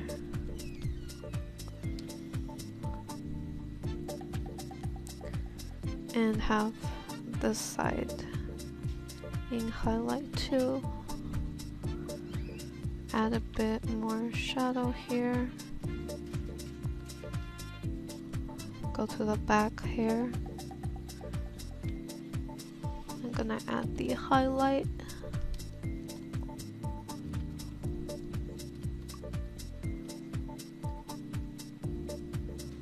I'm going to rotate it back. See how that looks.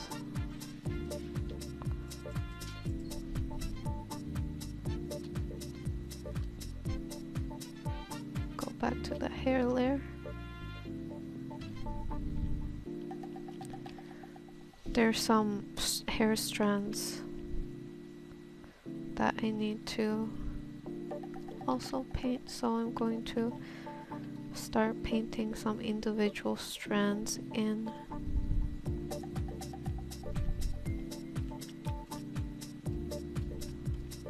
ahead and line the bottom with a light purple. Unlock.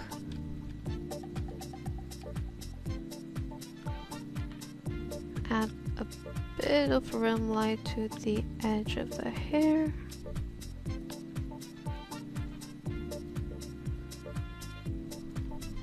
Okay, and kind of just clean it up so that it lays on the shoulder better. Let me go ahead and add the purple.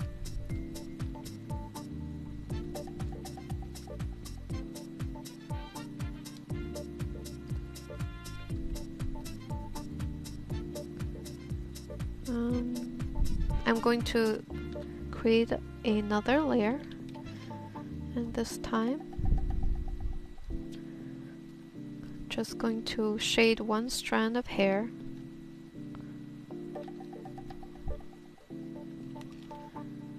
Like that. And I'm just going to reuse that one strand of hair actually. And of course, I have to kind of shade it at the same time so it matches its surrounding.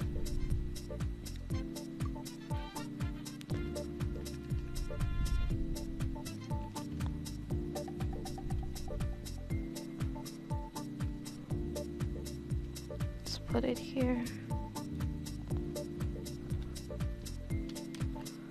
Add a bit more shadow here.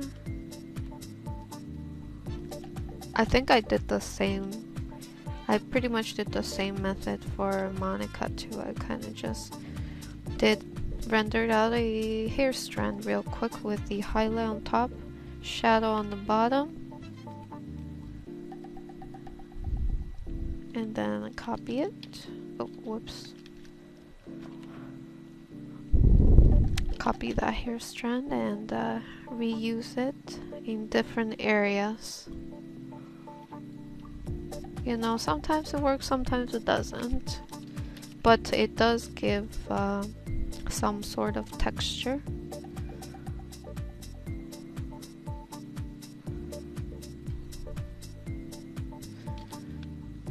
It takes away from the hair shine for sure.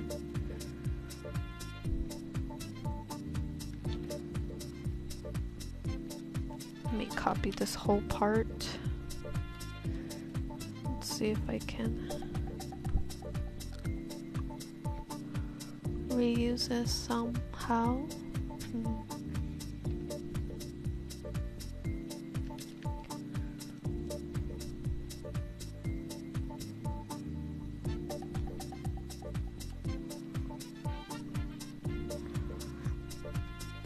Maybe I use it as a texture for the hair strands.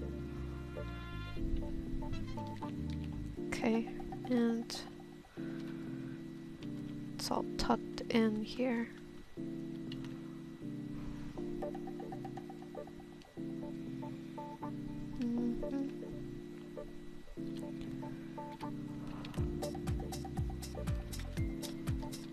Let's go ahead, zoom out. I'm gonna do another hair strand.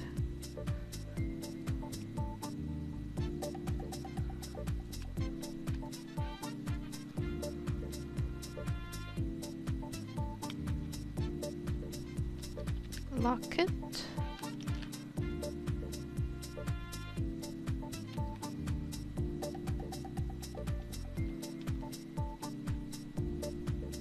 Duplicate.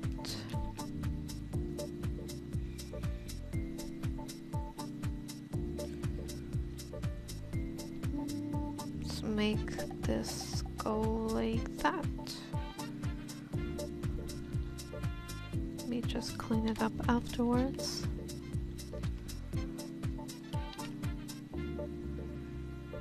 And after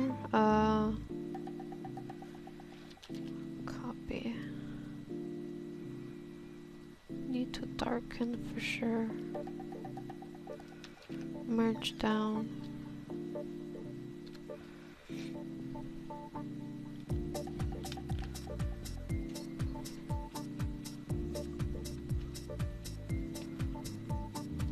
Lighten this area, it's supposed to be highlight.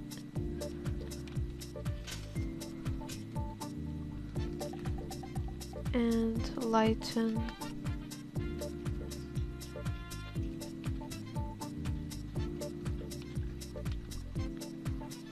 that area.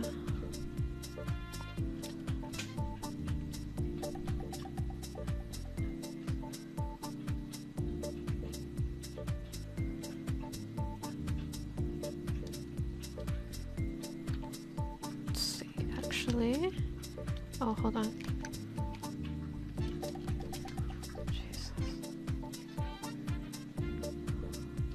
Actually, I'm going to bring this overlap over a bit and add shadow all throughout.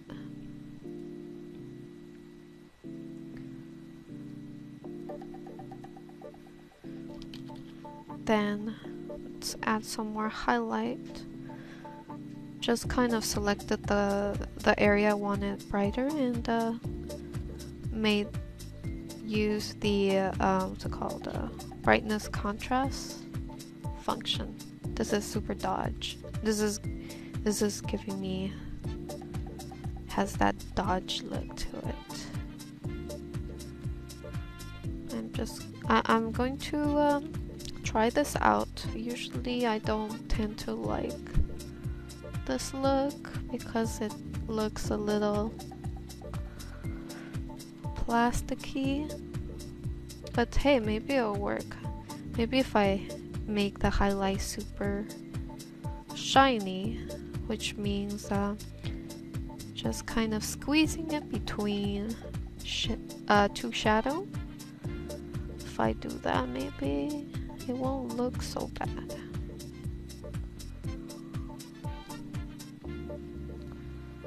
Still not happy with it. Let me highlight it with a bit of yellow. Maybe it'll look better if I use a bit of yellow, since it's in the environment and all.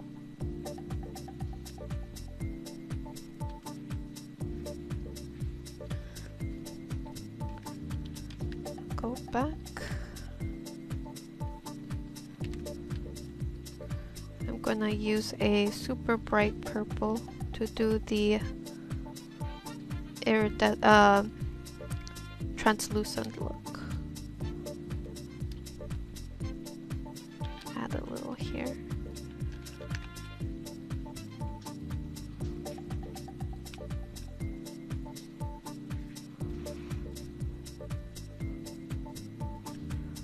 Yeah, I don't know, I don't like it. Maybe if I change up the color, I think maybe blue would be better.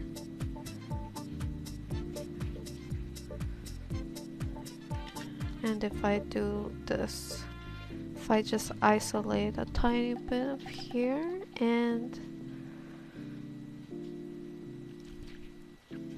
add some shadow there to those specific areas, it kind of makes the hair look a little shinier, I think.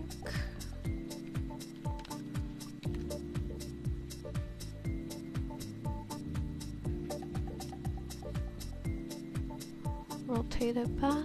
Yeah, it makes the hair shiny.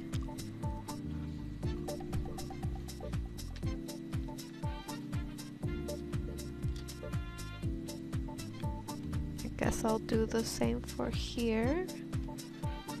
Just going to highlight it and then add the shadow underneath.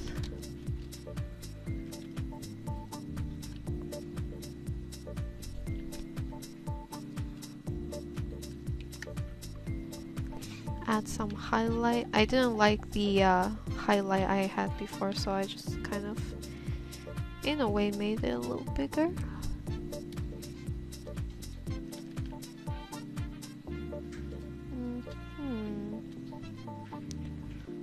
Let's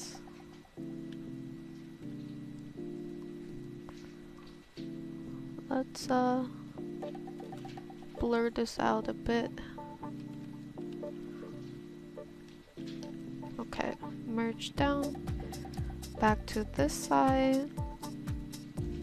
So, same thing.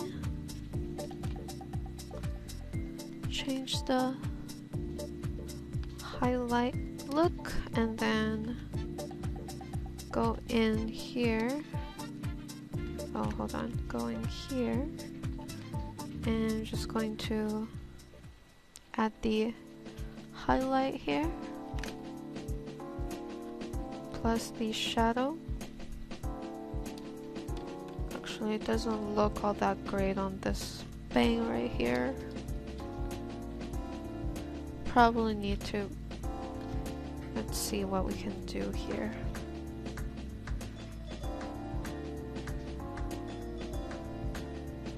Maybe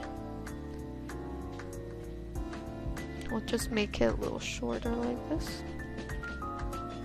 And let's do another little tiny strand like that with highlight.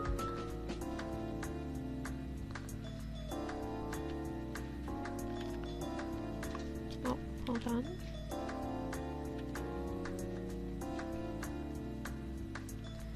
Lock it and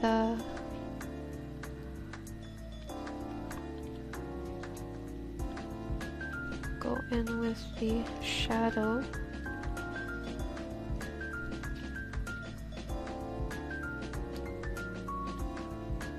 And then back hair. So for the back hair, let's go ahead and pretty much do the same thing. I'm gonna go ahead and highlight it.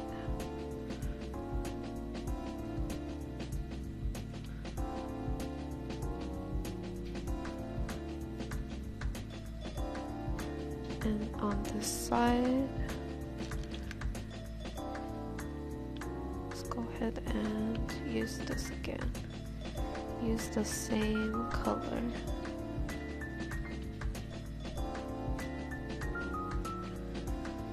And have the hair extended a little.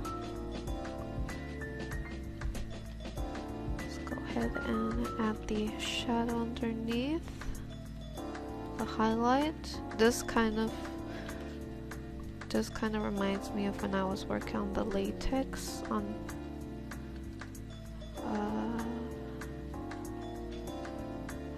what's her name? I just drew her.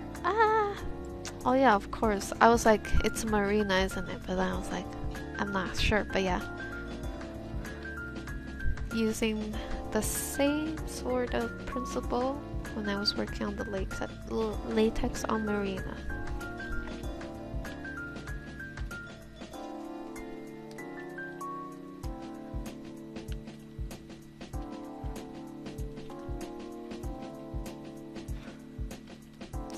Actually, let me zoom in here. Let's add some rim light, so a very intense, at least as much as possible around the hair. I'm going to kind of just continue the shading of this hair and continue onto the back of the hair.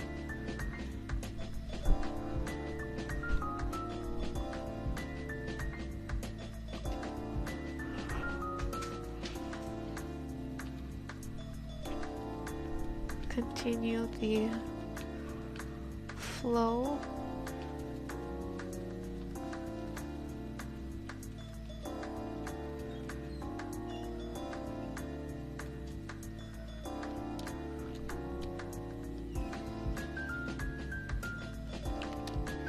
Now I'm going to use the lasso tool to help me paint sections of the hair.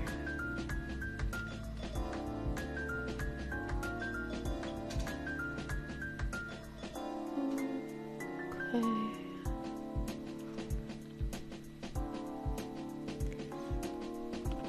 Let's bring a bit of highlight.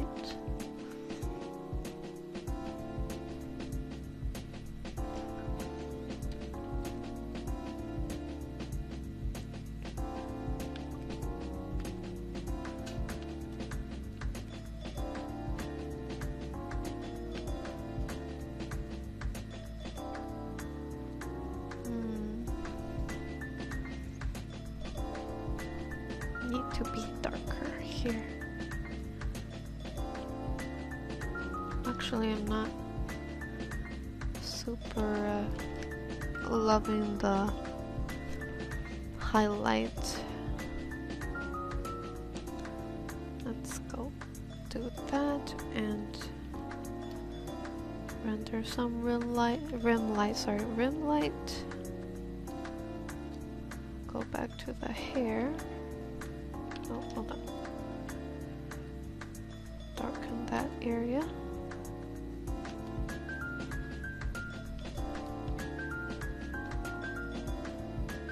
This looks a little bit better. The highlight was not in a good place, so I had to redo it.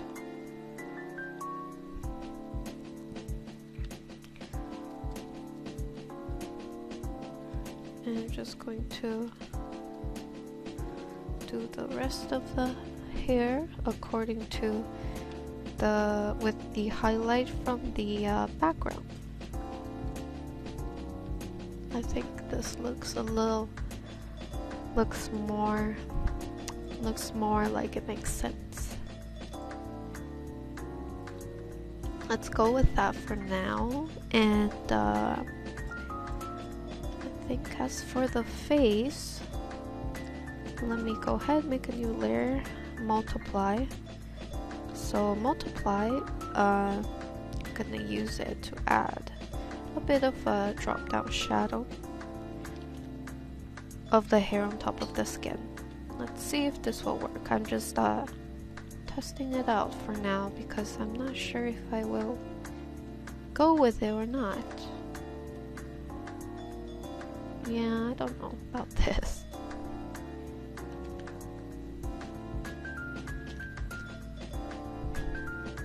Oh, look at that. Okay, that's not too bad.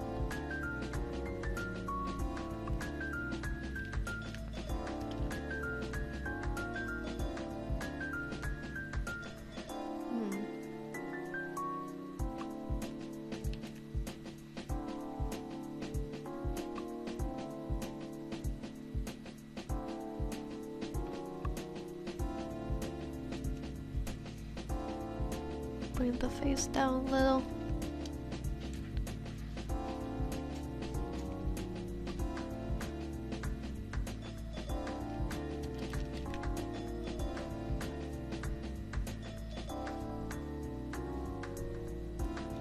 Alright guys, so I went ahead and did actually a few hours of playing around with the face and background. So yeah, this is what I'm talking about when I say I'm super indecisive sometimes and I have to try a bunch of stuff. So, but I have saved my playing around for you guys so I can show you guys what I did. As for the background, I didn't know what to put. I have an idea of what I kind of want, the feeling, but I didn't know how to achieve it. So I pretty much put a bunch of photos together. So it's gonna be a lot of random stuff. So, oh my god, how am I gonna show you guys? So, this was a photo I found on Google by googling Japanese classroom. So I cannot use the full photo because of copyright reason, but I used like a tiny bit of it, overlaid it with a the Adobe stock that I was using previously. And then this is somebody drew this, I think, but I like the color of it, so I put it as a screen effect so that it is, again, not recognizable. I'm just gonna remove this. Actually, no, we're gonna keep that. It is not recognizable when I put it on screen. This is the original, but can't use that, so use it for effect. Overlay it with this thing, lighten. It's like a reddish tone, a reddish light source, and finish off with a few settings. This is screen.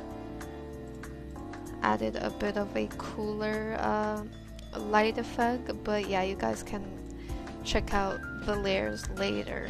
This is the final result. As you can see, gotta be careful when you use photo stock that is on Google. Adobe stock is okay.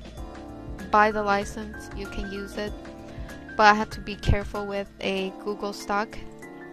But yeah, just using parts of those images in a way that you cannot recognize it.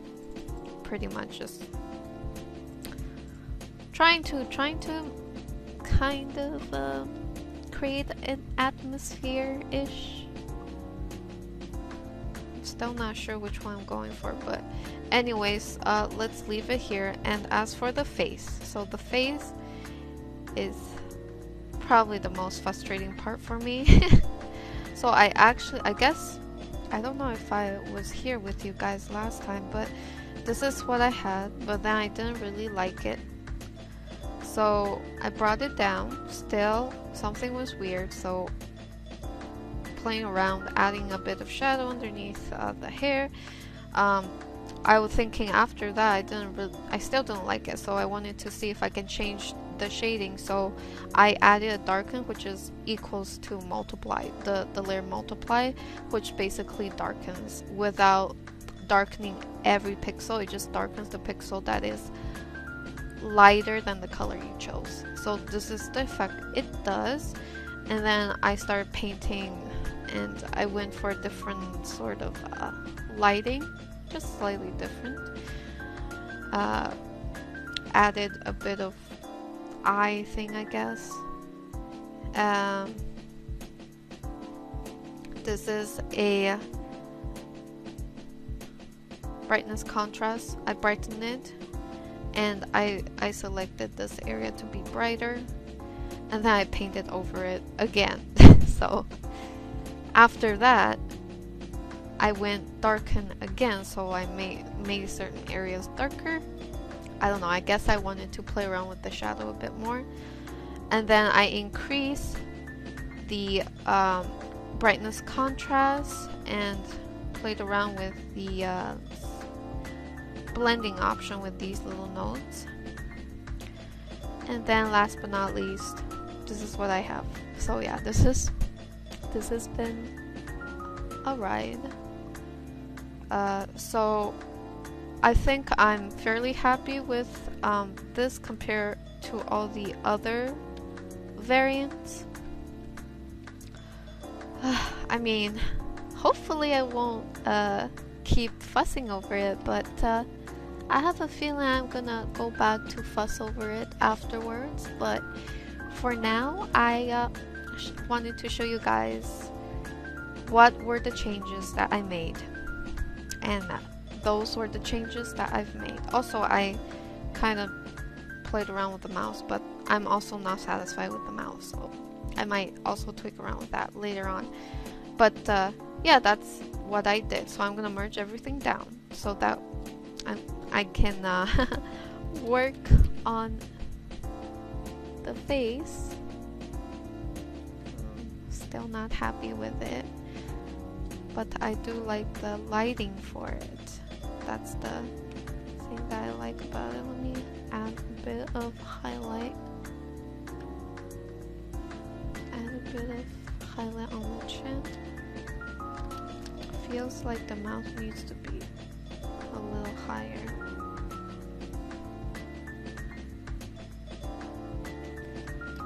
for some reason this looks off. I don't want to fuss over it too much. I need to do the other parts of her. Okay, you know what? Let's leave the face for now. Let's work on the shirt. So I'm gonna zoom in here, create another layer, and I'm gonna work on the shirt. So start off with a darker blue. Gonna be using the airbrush for this because I wanted to have it look nice and soft. So airbrush away.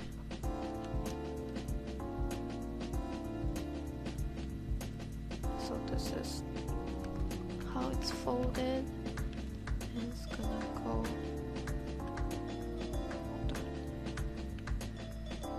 underneath here.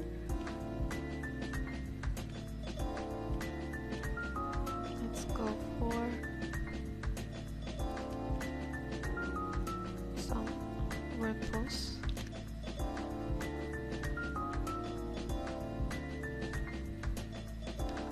I'm gonna go select that fold, add shadow around here, add some warm color. Again with the airbrush, I'm just going to airbrush it. It's kind of soft. I will be cleaning it up later and make it more sharper, or make it sharper, sorry. Let's go ahead and align the bottom of the shirt.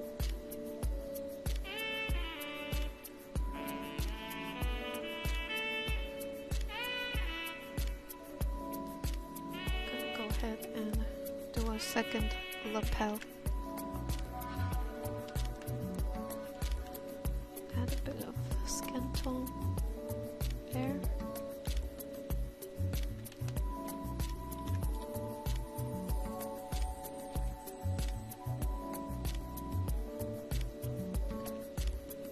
Clean it up. As for here, just going to go in and continue to shade it.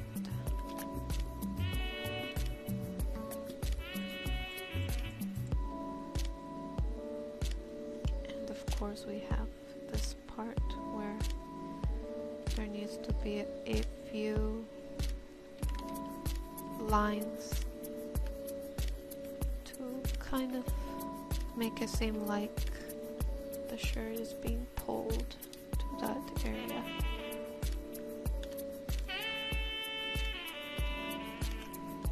Might need to extend the shirt a bit.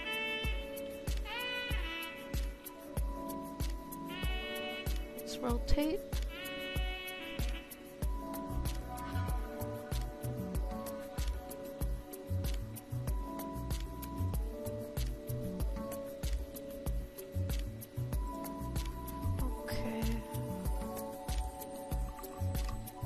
Now that I flipped it, I think what I'll do is take that off, copy this whole thing. I'm going to bring down the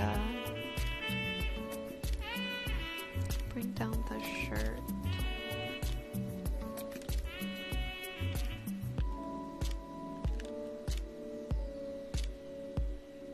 Okay.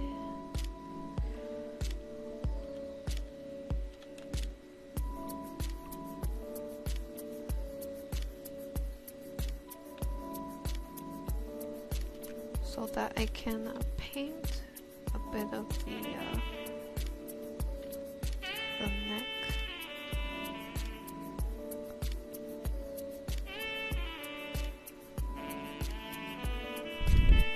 Yeah, I think having a bit of the neck show.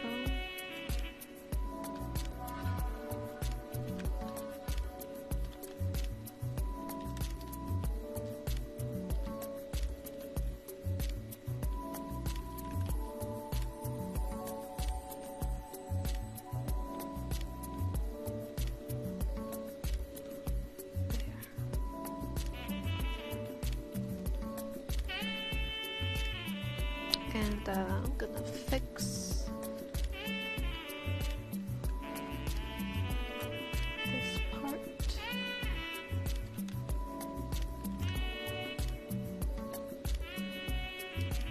Probably won't be able to show too much, but I think this probably looks a little better.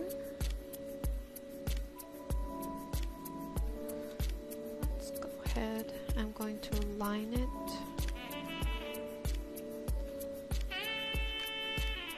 with a lighter color.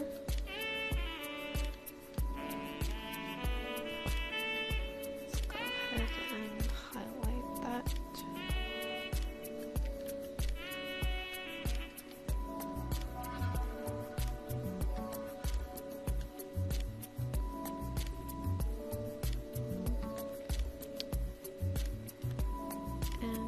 Fill back the blazer.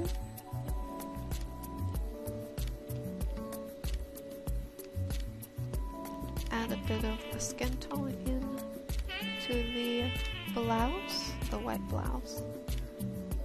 Add some highlight.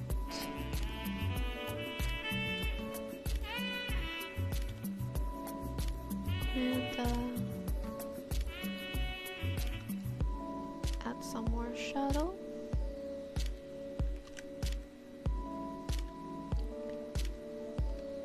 Clean up the blazer now.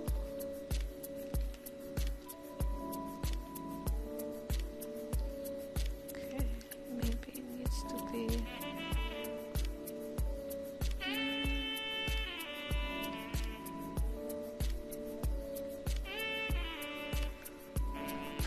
let's add some indentation to the blouse.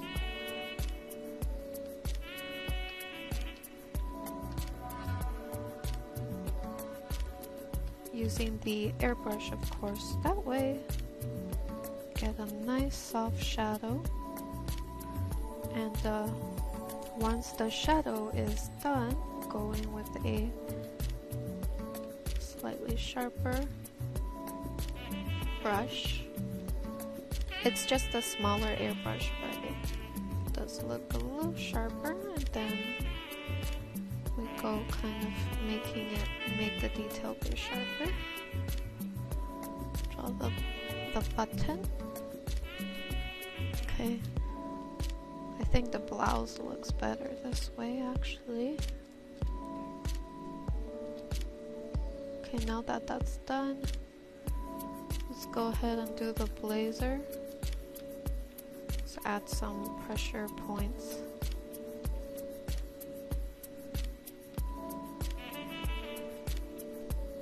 On the chest area.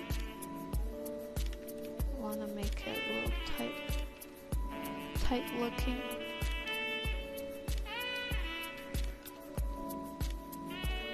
Now to add just a bit of shadow for underneath the lapels, and for here we're gonna add a rim light highlight at the very top. Maybe not that obvious, just a subtle rim light, so it's not super obvious.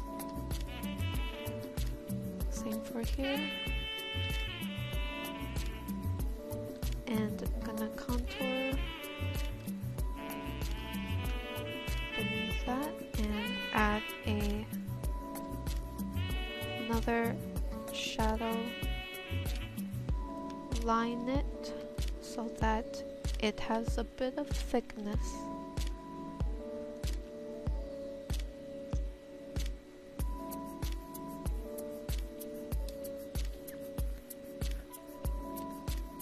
now for here underneath the lapel. And add some shadow and then highlight. I'm just trying to soften it.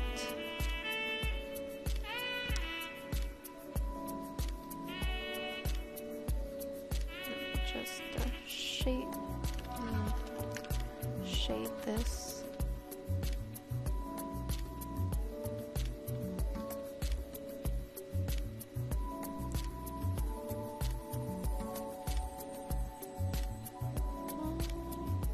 Not quite sure if I like how I shaded it. We'll go with that for now. And then the edge of the blazer. Let me make it a little darker to add a bit of brightness inside the shadow, and then I can kind of add some wrinkles.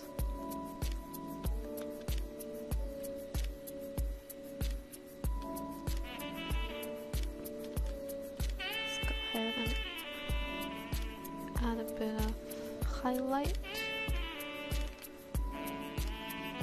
to part of the blazer at the very edge of the shoulder there. Actually, kind of like what I had before. I'm gonna go ahead and remove that highlight. Actually, I tried it. It didn't work out so well. It didn't work as well as I love for it to work. Also, I kind of like how the contrast of this color, so I'm gonna bring it back.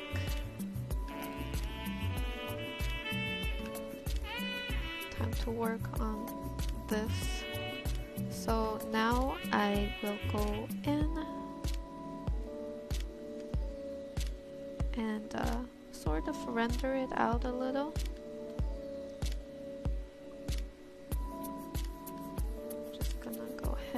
And do the shadow for each button first. I'm going to be painting the buttons over the rough sketch after. But we have, I'm trying to render out the shirt. Let me flip it again.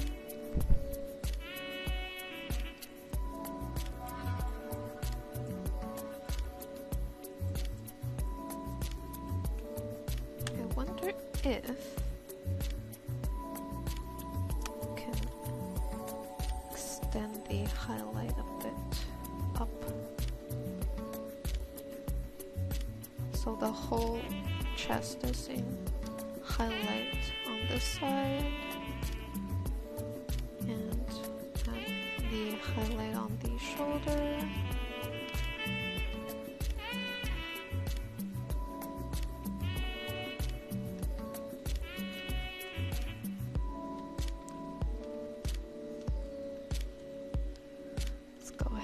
And line the side, the fabric on this side to give it a bit of thickness. And let's go ahead and paint some pressure lines going towards the buttoned area.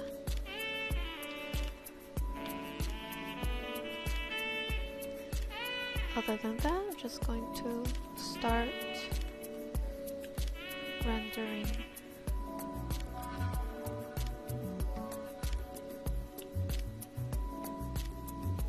Let's go ahead, add some shadow on this side. I wonder if oh yeah, there's I forgot that the design actually has like a seam that goes like this. I might have to put that on a separate layer so I can experiment with the placement.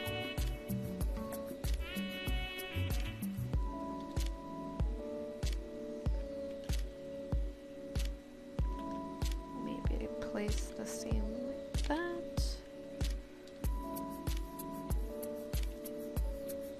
And then they got pockets. Hold on.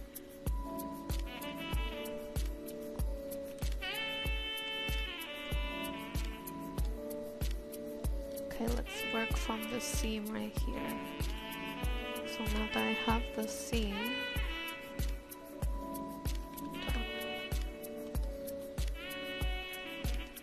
let's go invert.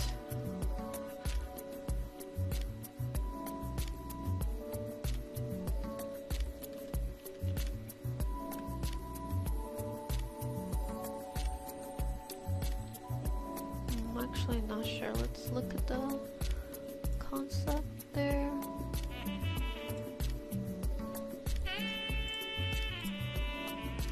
Okay, it doesn't seem to go up her chest actually. That seam is only on the waist area.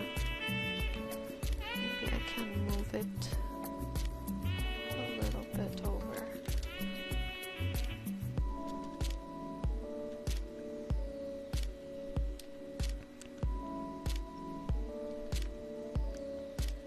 And then I can go ahead and paint some stretch marks where the seam meets.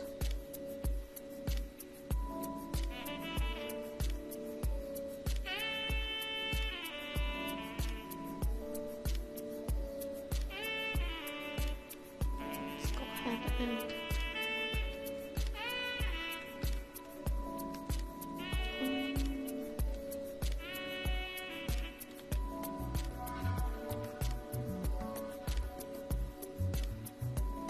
blend the rest of the blazer.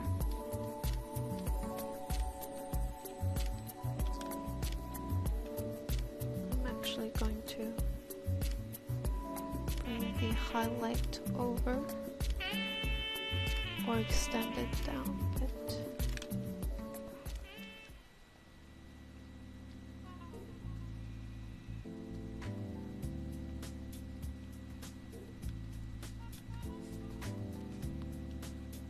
And extend the highlight over the seam just a bit.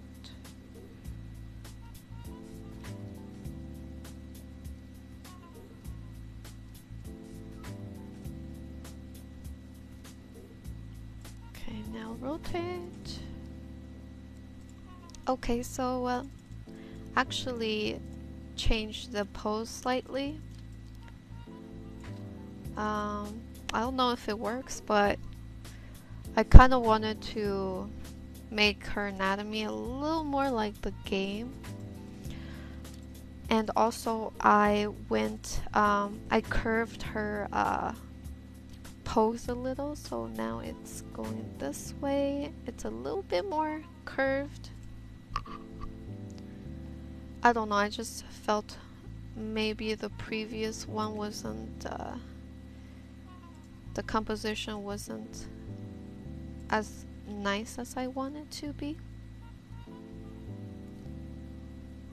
Oh, for some reason I still don't like the face. But yeah, this is what I have. And I have to,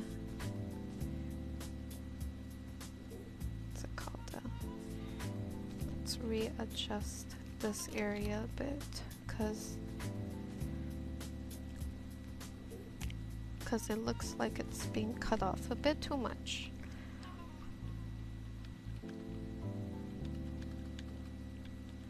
Let's go with that.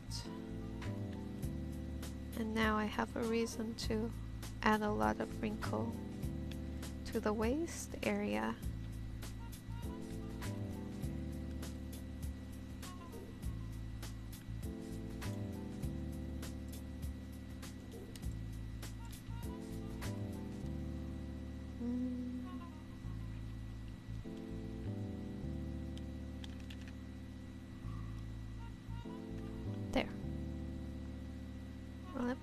just color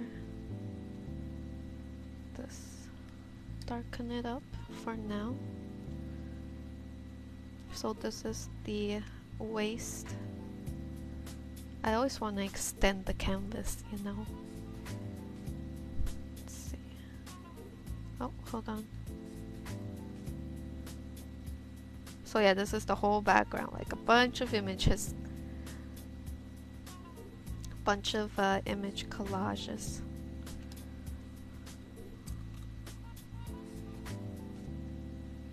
Just extended the waist area so that I can add a bit more detail. So I'm going to go ahead and paint back some of that details and doing a quick blocking of the different areas.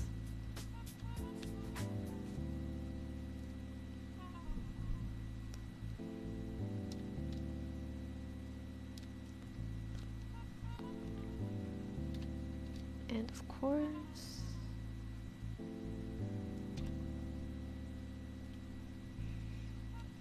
let's go ahead and I'm gonna do a quick blocking of how the sleeve is gonna be.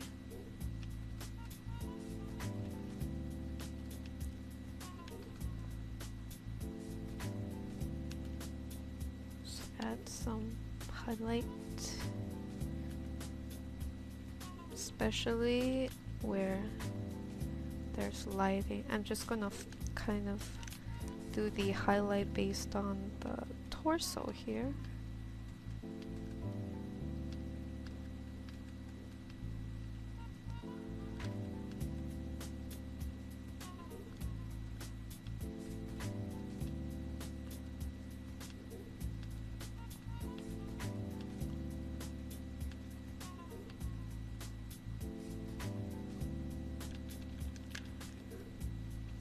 There.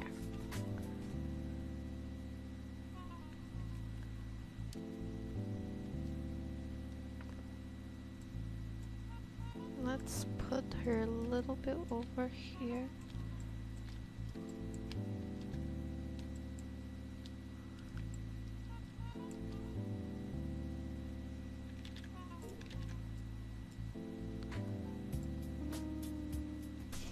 I was gonna tilt her a little, but it's okay. I won't tilt her.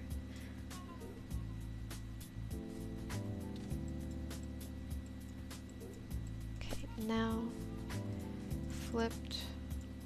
Gonna work on this a bit. Gonna get a bit of rim light going.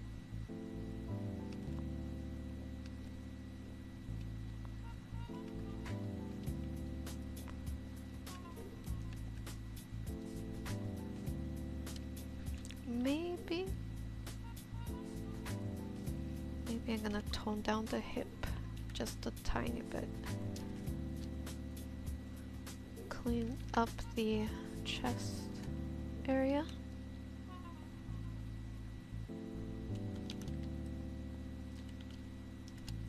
Okay.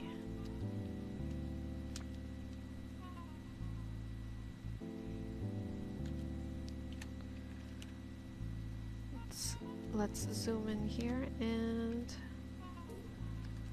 render this out. So using the lasso tool, I'm gonna be refining this with it.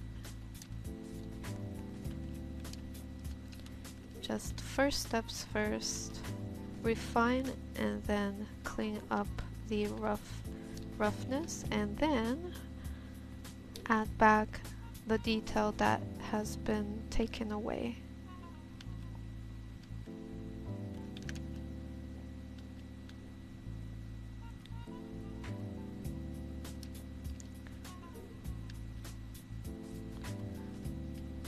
Just going to line the seam here, which is highlight in between two shadows. And then I'm gonna go in here using the standard round brush, just kind of sketch out some little brush strokes to emulate pressure lines, and then I'm going to smudge it. Smudge, smudge, smudge. Oh yeah, I can probably also smudge the rest here. It's a fast way of blending. After that, going back in for more detail.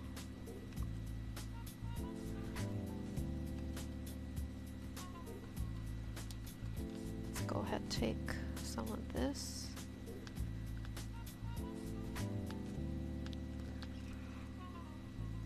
Let's go ahead and paint this ripple.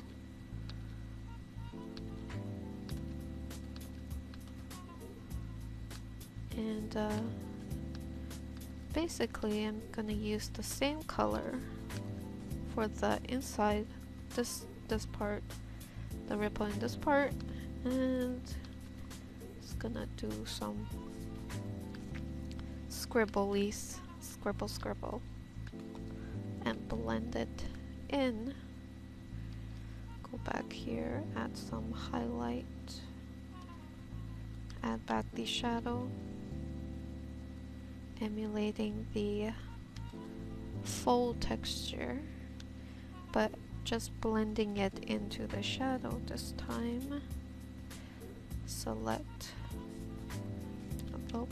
those parts, add some shadow, add the same shadow, extend that over just a tad.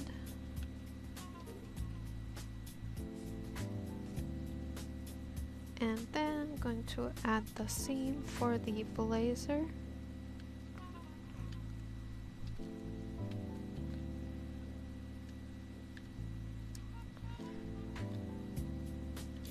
Then add a bit of shadow.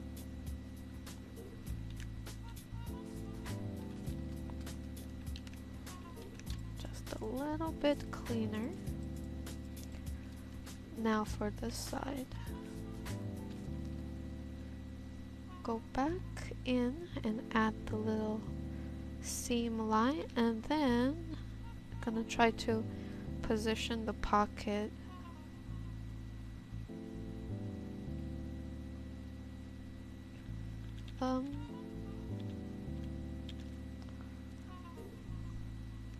I'm trying to position the pocket, but my mind is getting confused with how it's supposed to be positioned. I'll just do it like this. I'm trying to make sure it lines up on both sides, even though it doesn't make sense when you think about it. But yeah. Okay. Can do a little texture, some lines up and down. And the button is actually gold, or yellow actually.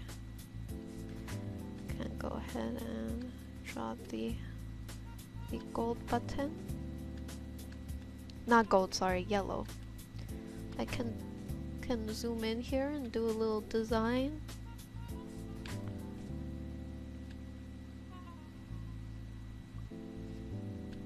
Just for fun, and plus the additional detail would look good zoomed out, if anything. And I'm gonna do a thick rim on the button.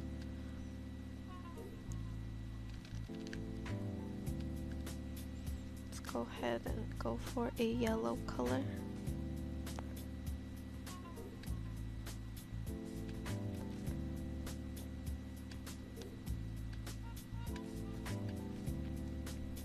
Go for a grayish color. So this is our button. Copy. Make it a bit smaller. Copy. Put it on these 3 areas. Merge down. Once I do that, oh, hold on. Once I do that, just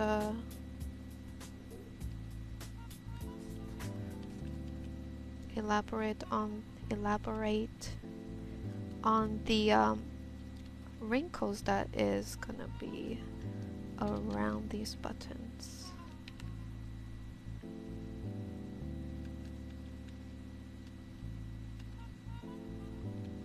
There.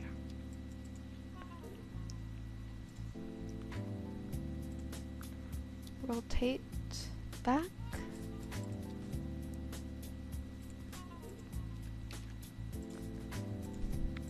Okay.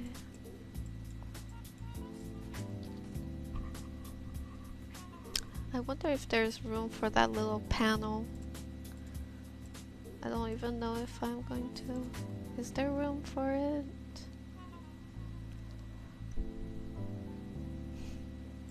I don't know.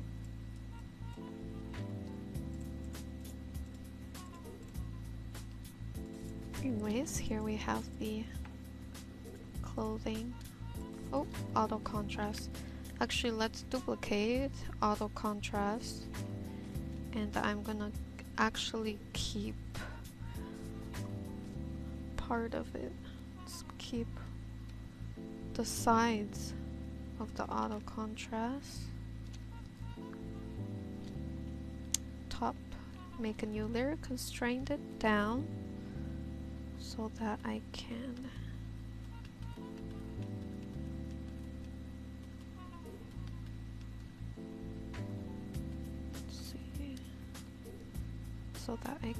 play around with how it's gonna be shaded.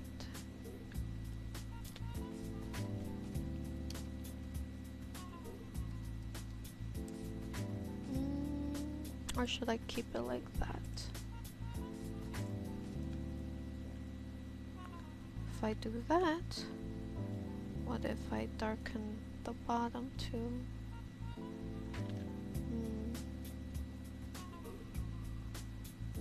Let's do this. Go back to the body layer, and I'm going to put this whole area in shadow, just so the top will blend in a bit more with the bottom part, and then I can go ahead and add some highlight coming from below the torso, like this, and then add some shadow on top here, kind of like a rim light reflecting.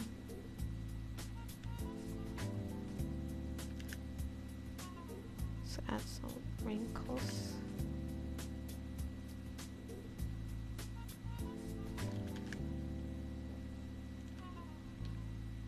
I wonder if it works. Let's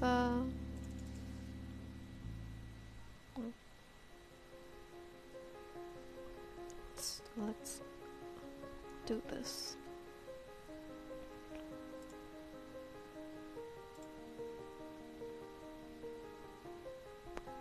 Flip it. Okay, let's go with that. I do like this.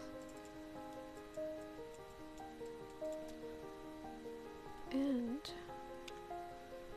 let's go ahead and do the skirt now.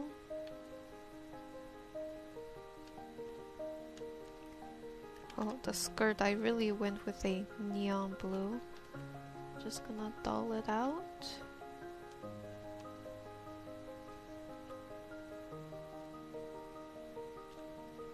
Just going to line it with white shirt plus the vest that I'm not gonna draw up here.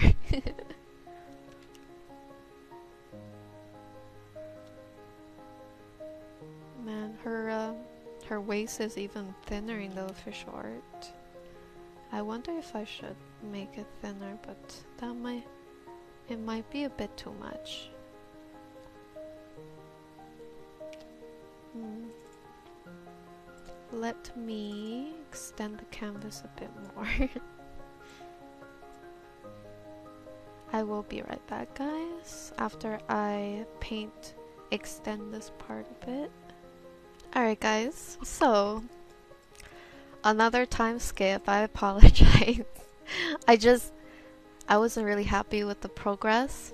Sorry, I've been complaining about this all voiceover, but I wanted to go off screen because that's when I get most work done and most direction change done. So I spend a bit more time, and I think I like this because I guess the lack of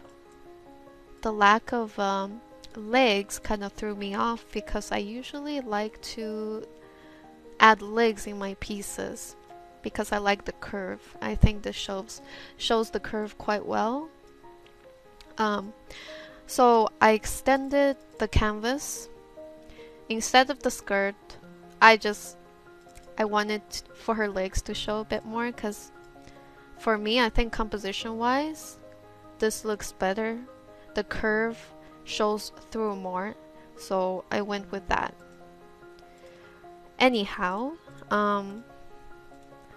so I kind of tweaked around with the torso, changed the shape a little by going to liquify. Liquify is a great tool. Just go in there and play around with it, smudge the pixel around a bit, change the shape slightly, not too much. And then for the body, I cut it onto its separate layer. And then last but not least, we have, I'm gonna name this, legs. Anyways, legs. That's a typo. My grammar is not the best. I apologize. Because my mind is usually on drawing only, so all my other skills is pretty much down to 0 when I draw. So we got the legs on a separate layer so I can work on them separately. And the back arms, as you can see, I kind of did a little bit of rendering here, not too much. And I also tweaked around with this. I wanted her to be holding a knife behind her back, but we will elaborate on that later. And also I don't know, I'm not sure, I'm still unsure about the face. I kind of like this pouty expression better, but I might even go back on that later on, so don't count on this version. But yes, you witnessed the struggle. I hope that this teaches you guys that gotta try a lot of variations in order to find that perfect balance. If you're not sure what to do, you gotta try a bunch of stuff, because sometimes it's within this process that you discover new ways of doing things, and poses that you might like better, or composition you might like better, is by struggling through this. And I'm really feeling the struggle. Use all the tools that you can to do this, which for me it is the lasso tool, the airbrush tool, standard round brush, and also Control transform, warp. Those tools I use to kind of like play around with the composition and whatnot, as well as cut, edit, and do all that stuff. Other than that, let's get to the leg, because I do love a nice pair of curvy legs to go with curvy hips. I just find female characters, it's so much fun to play around with the plum legs. Female character legs are just another way to make the composition more interesting, because you can do so much with them. So much. I feel like you can do the same with male characters as well, but I guess it's different. Instead of their legs, it is like their abs, I think, and biceps. For female character is the chest and the legs. At least for me. Okay. I don't want to add too much shading to the legs because I like the way they look right now. Maybe add a tiny bit of beige inside the shadow here.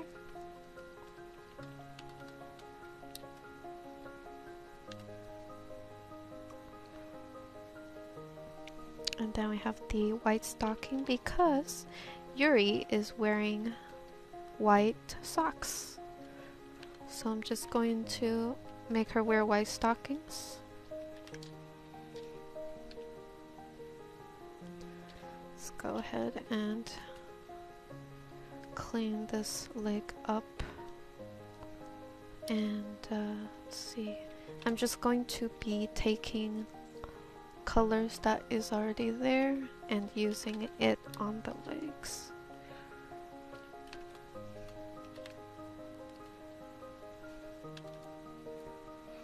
As for the blouse, I'm just going to go ahead and line it.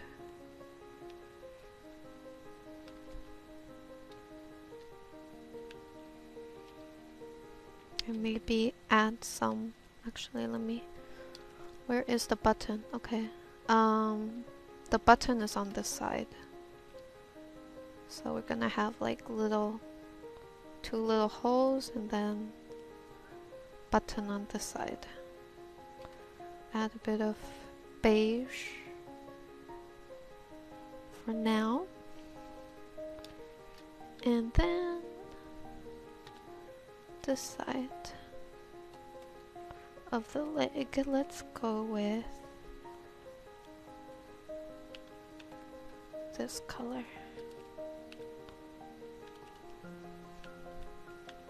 Oh.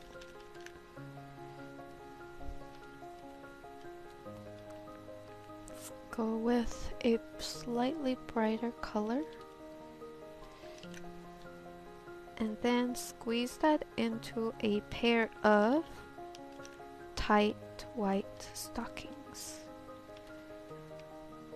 And for the white stocking, let's go with a highlight, with a yellow tone highlight. Sometimes I forget how to grammar. Okay, let's go with that for now. And then go back to the body layer because we need to work on this layer a bit to make it nice and clean. Let's go ahead and chop, chop, chop, clean, clean, clean, refine, refine, refine. So let me line this all the way down here. I'm gonna use a dark color. Put down the detail of the clothing, the seam detail, seam, clothing seam. Okay. Unlock.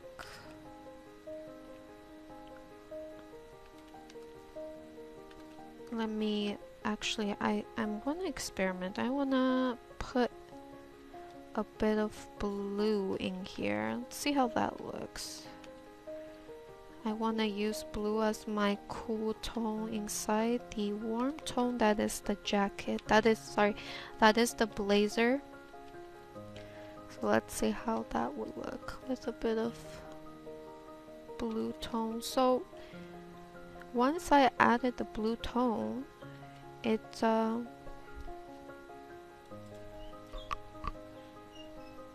think I will use a bit of this blue for the other areas of this blazer. So let's bring it down here a bit. And let's have the highlight of the yellow tone underneath and then the blue tone on top. Let me go ahead and lightly graze the blazer color with the blue, and using the airbrush I will blend it together. Gotta be a little more careful with it. Don't want to make the blue too prominent. There. I think it's coming along nicely. It's making the clothing look, in my opinion, more balanced in terms of color. Because now we have cool tone and then warm tone. I'm just gonna kind of scribble this blue tone throughout.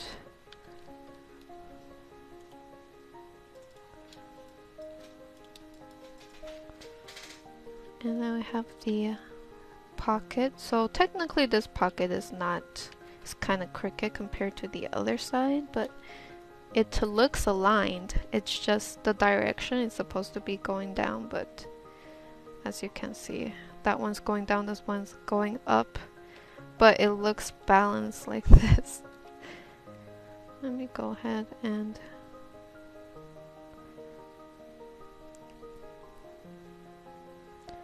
add highlight.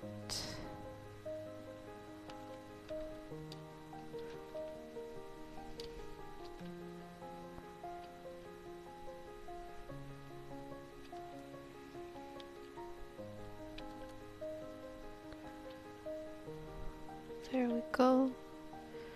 Let's add a bit more highlight. Add the shadow.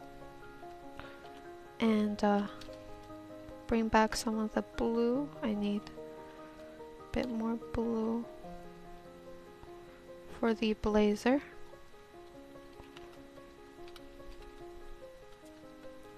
There. Now it looks a little better. Let me add some really bright rim light.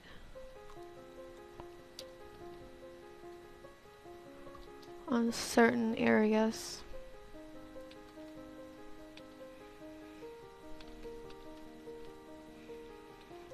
Let's go here and line it. Bring the highlight all the way up.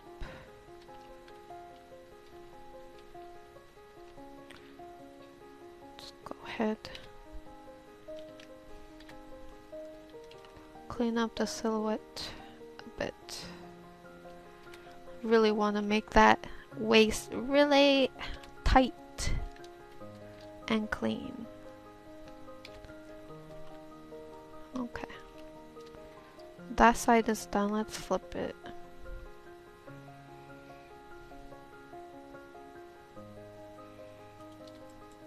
Okay, once I flip it, actually what I'll do now, let me copy. Oh, hold on. Oh, wait. Merge down. Take that. Copy. Go into color balance. Bring up the blue. I really want the blue to be a bit more prominent, so I just make the blue color a little more noticeable. Now onto this side, using the airbrush tool. I'm just gonna go ahead and start to blend it in. I'm gonna actually make sure it's on a separate layer.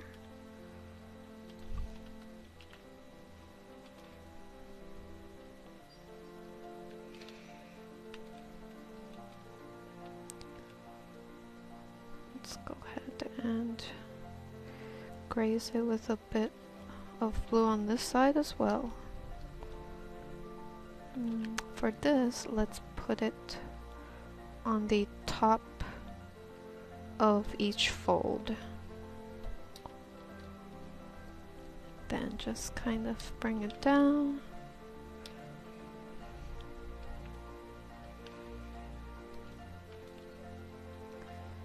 Bring the blue a bit more.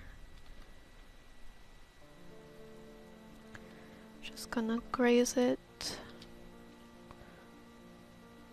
And then time to render out the pocket.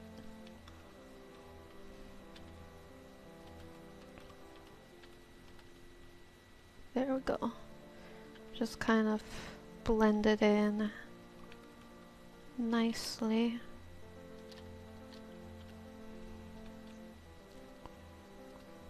And then for the rest of this,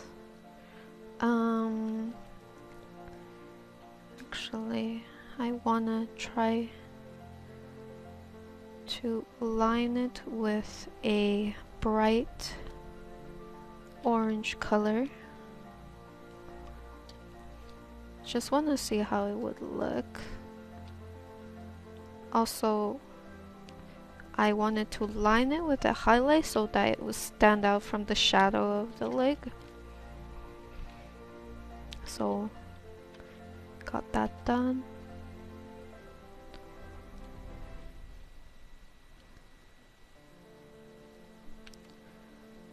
And of course, gotta line the rest of that, and then let's merge down and slowly, actually I haven't cleaned this area up, I just used the trusty smudge tool that is a very useful tool in Photoshop. Easy way to blend. Okay, now I'm gonna select this part, copy paste. Let's go ahead. I want to increase the intensity without making it too bright.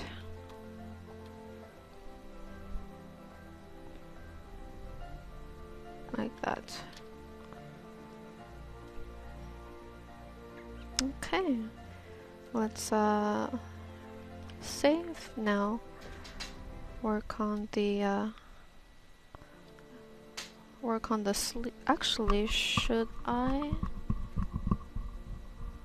I'm gonna go ahead and work on the top bit. Since we added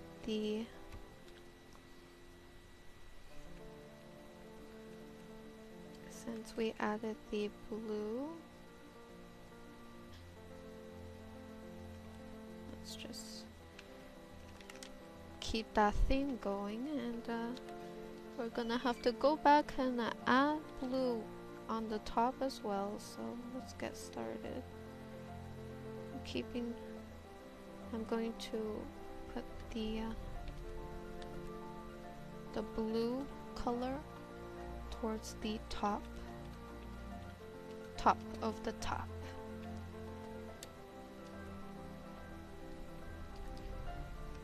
Let's go ahead and align the lapel.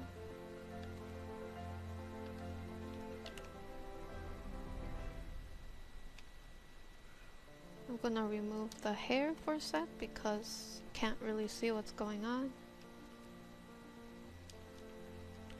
I'm gonna go ahead and add the blue, but also increase the intensity of the shadow in order for the blue to be able to show up. So gotta make it darker. There we go.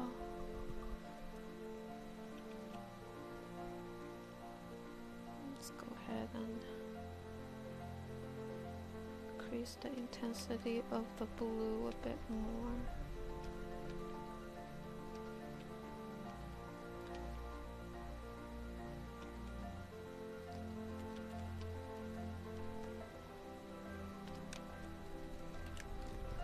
Gonna go ahead and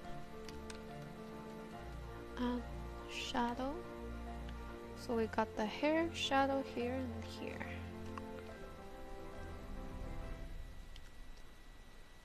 And let's go for the blue.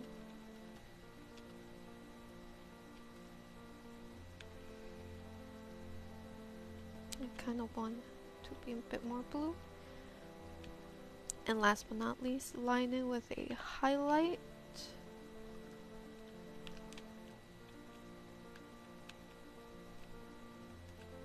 There we go.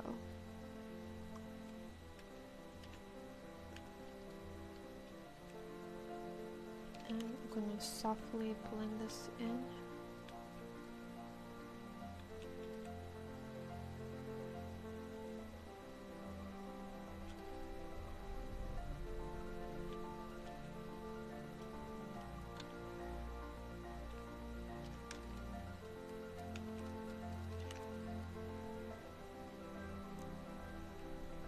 Just kind of trying to actually smooth out the armpit area here.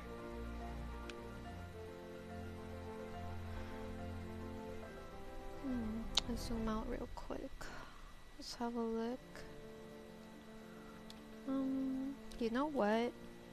I think this part needs to be in highlight. Let's try that out. So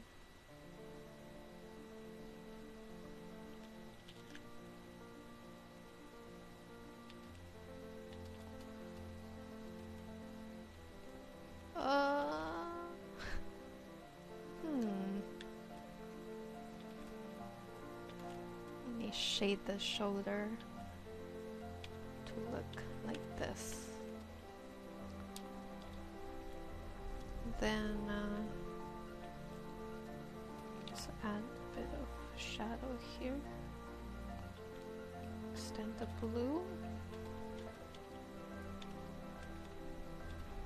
Okay, I think this looks a little bit better. 'Cause that way the lighting's coming from this side. So we got the highlight all up over here.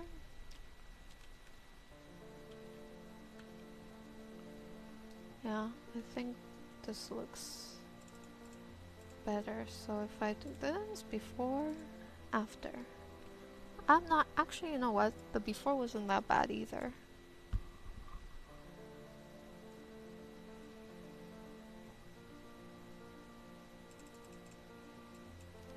Let's just go with let's go with this.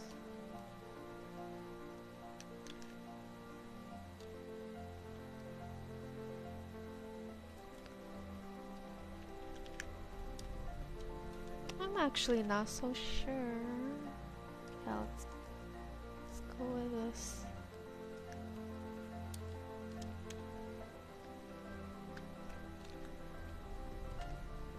Let's go ahead and highlight this area. Make it a little shiny.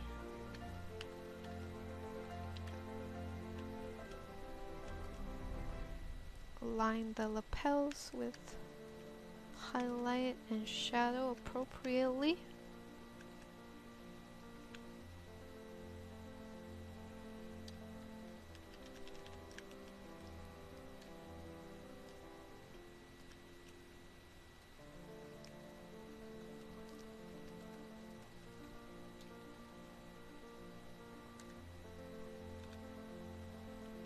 Let me just straighten this lapel here.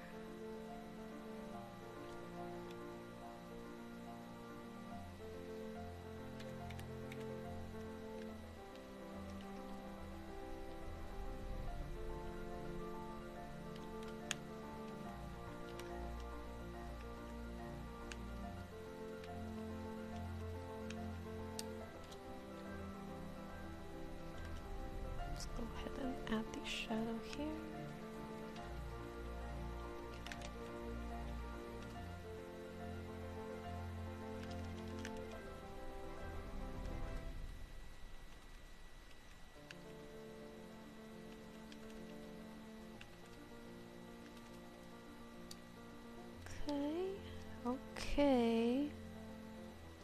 actually not so sure what I'm gonna do with this part.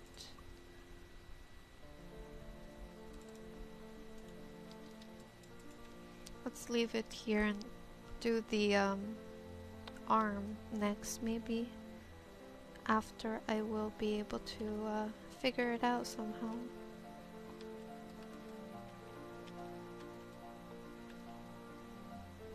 Make it dark, and then I can have some highlight towards the bottom.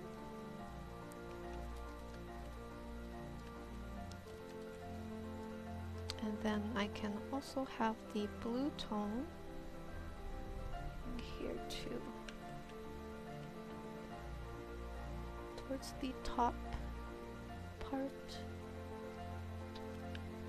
I'm just going to use the airbrush to help me softly blend it in.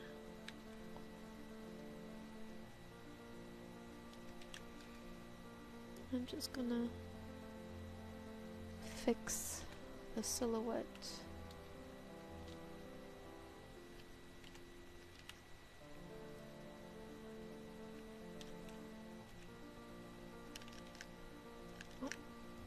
Lock it. Add highlight.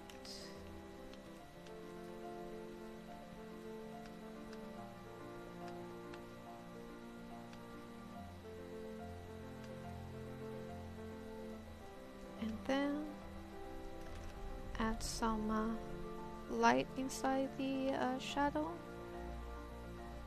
I'm just gonna, while I'm at it, add some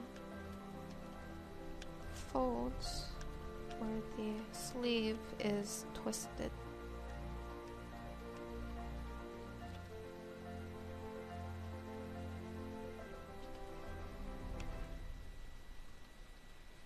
Twist it this way.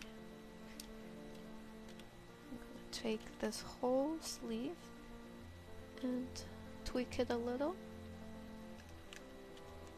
to where the position that I want.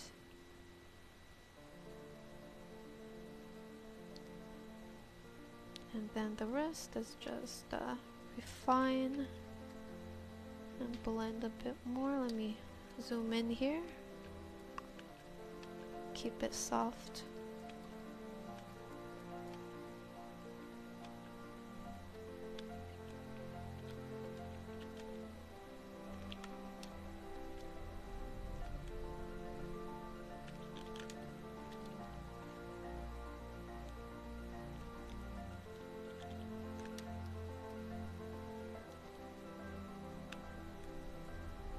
Just going to make sure the sleeve meets up with the torso. Actually, you know what? I prefer it slightly before. Let me just return this back to how it was over here.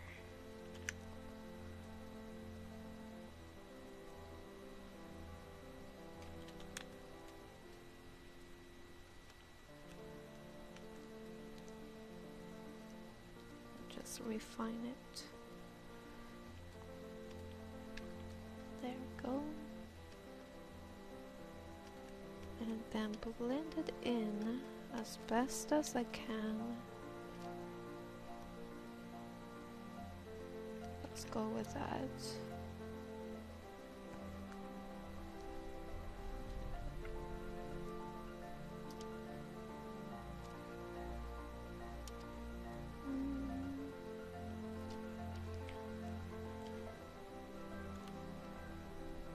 Okay, let me select this part. Make it a little more intense.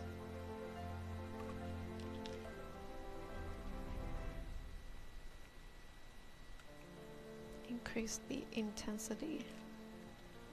Gonna clean this up. I'm just gonna cut the excess away.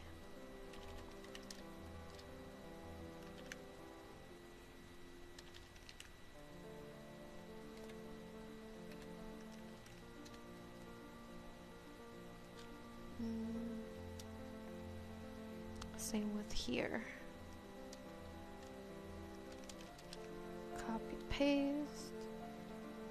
Increase the intensity.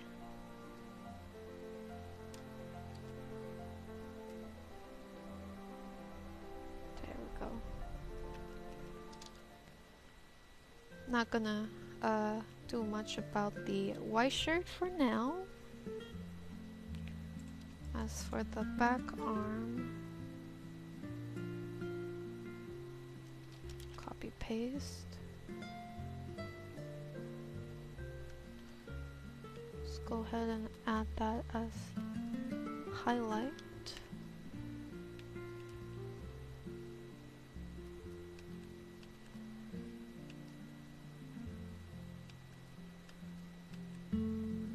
Just going to render it out. Painting the ripples in these areas.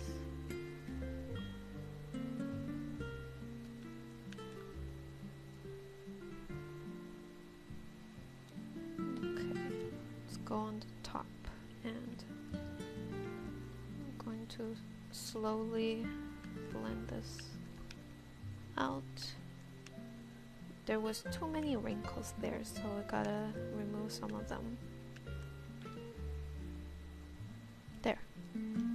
I think that looks a bit more natural. Merge down. Need a bit of highlight here. Okay. Now onto this side. Move the hand real quick. Oh my god, look, it's a mess. It's pretty messy. Alright guys, so we're back. I did some rendering off camera just to speed things up. So I did render out this side, as you can see. It's not super clean, but you know, it's a little bit more detailed, as well as down here on the leg areas. Again, it is not super detailed, but you know, it's a little cleaner as well. But yeah, let's continue to render the other areas, such as the hand and the hair. So let's get to it. Oh yeah, I think, did I do this on camera? I'm not sure, but I also rendered a rough look of the knife. Anyways, let's tackle the hand.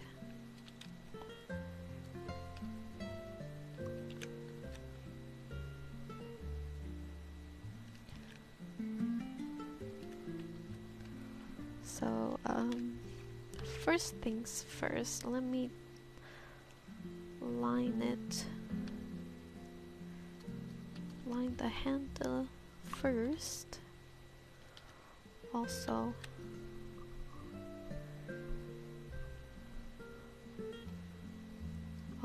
add shadow around the hand where it covered by the sleeve and all. Let's go ahead and add that shadow.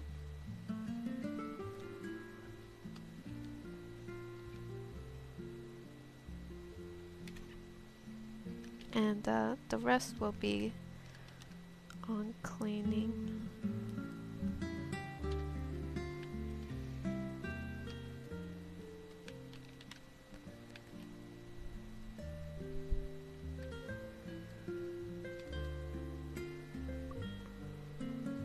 Let me just go ahead and render out the sleeve. So I'm putting the shadow in the center so that I can have highlight on both sides. Actually looks better this way. Double highlight, or rim light actually. And just kind of add some wrinkle to blend into the sleeve there. And then the bottom half of the sleeve.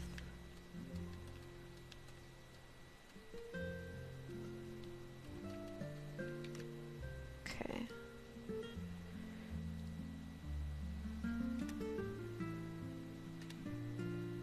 hold on. There. It's a lot cleaner this way.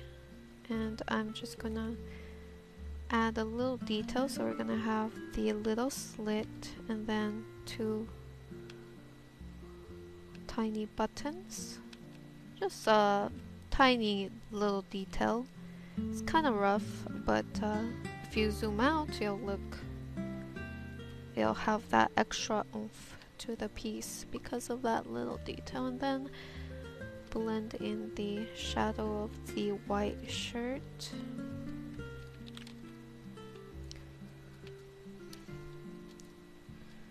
And now for the hand, so let's create a new layer so that I can do the hand. So we're gonna have the highlight on the finger.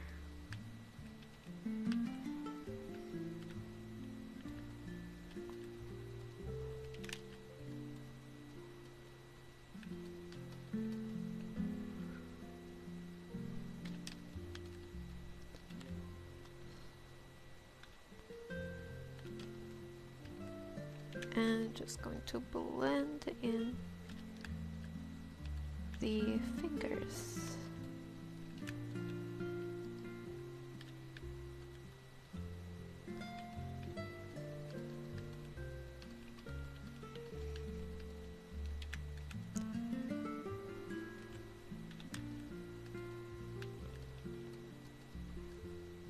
There we go, nice and crisp and clean.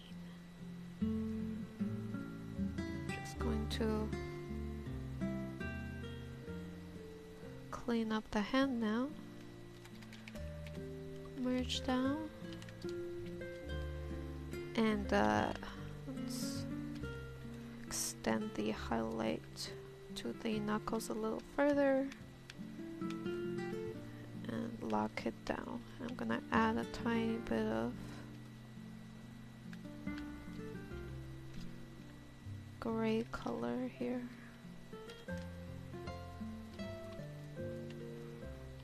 And I'm just gonna blend that in.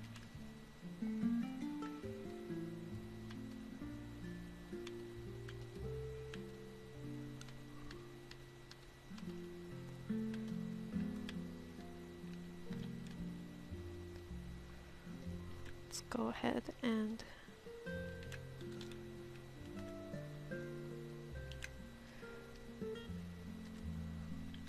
hold on.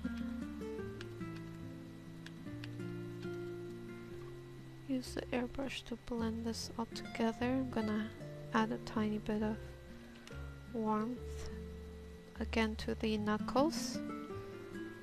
Let's go ahead and add the bit more highlight.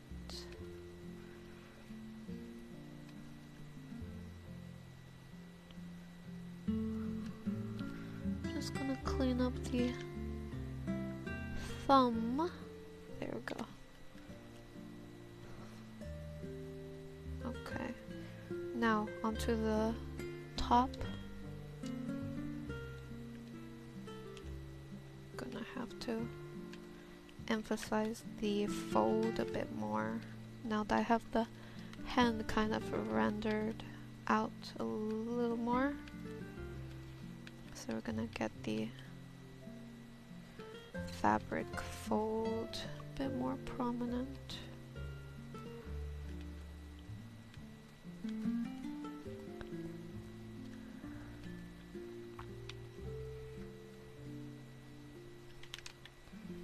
As you can see, extend the fold up here a bit.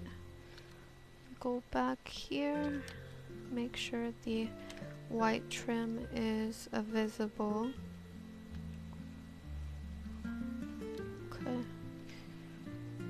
Onto this lapel right here. Gonna add a bit of highlight there.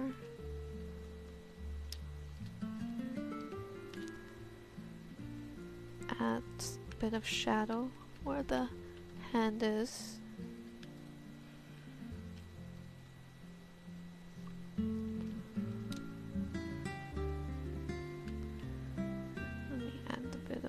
highlight here.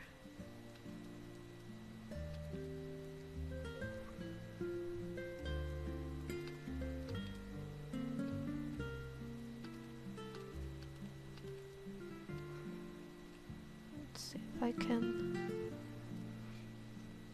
a little bit more highlight there, and then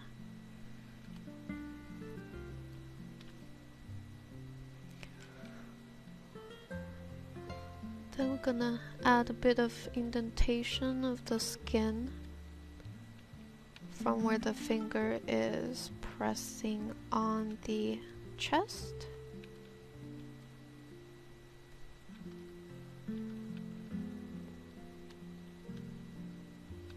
Actually, let me add a bit of highlight there.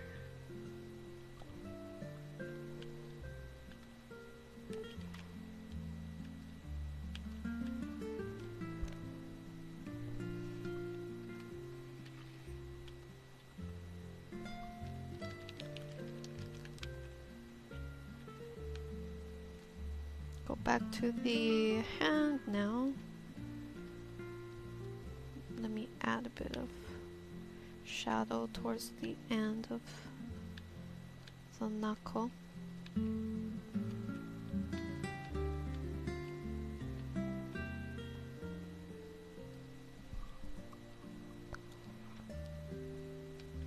There, make it a bit softer.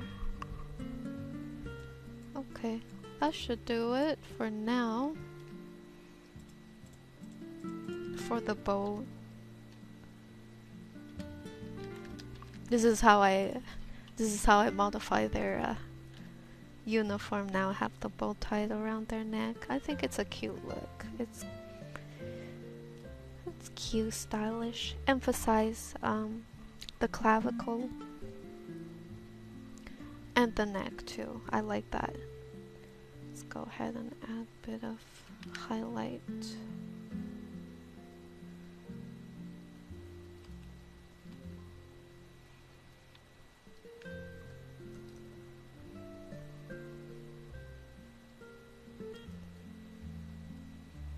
And then just going to line it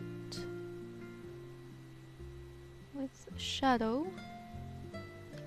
Let me go ahead and do a little shadow where it is under the shirt.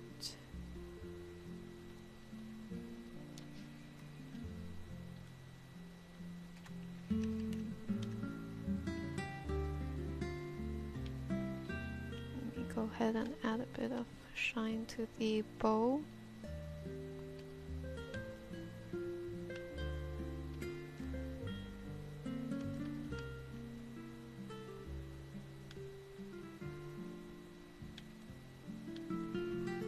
Let's add a bit of shine. Okay.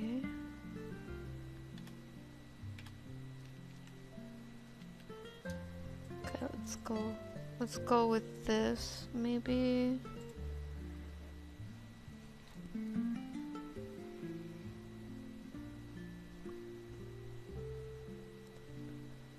Okay, let's go with this.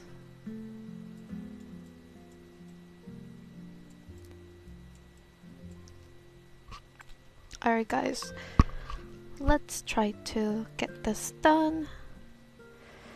I did a bit of rendering on the hair and on the legs, because right now I want, oh yeah, and also I made the uniform color a little bit duller, kind of like this. Before it was leaning more towards a brick orange color, and just kind of tone that down a bit to match the official color a little better. Anyways, let's get started with the hair. So let's go ahead and do a bit of translucent effect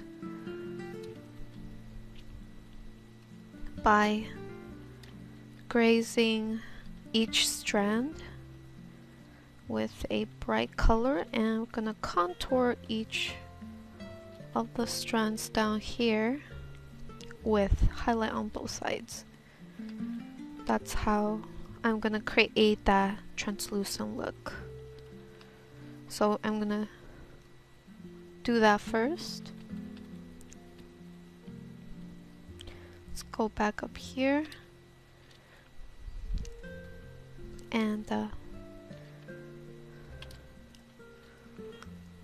do the shiny effect now. So I'm gonna go with a bright highlight, make it glossy, and then I'm gonna start by adding in some hair strand texture.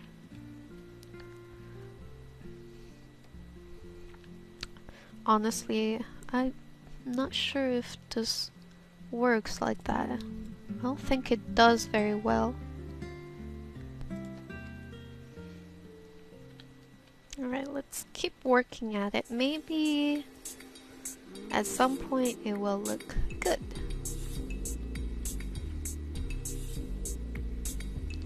So I'm just gonna bring that highlight through to the other strands of hair, and even this one. Actually, I'm gonna go in and make sure there's a bit of shadow in there alongside the rim light. Gotta add some rim light on this side too. Clean this up.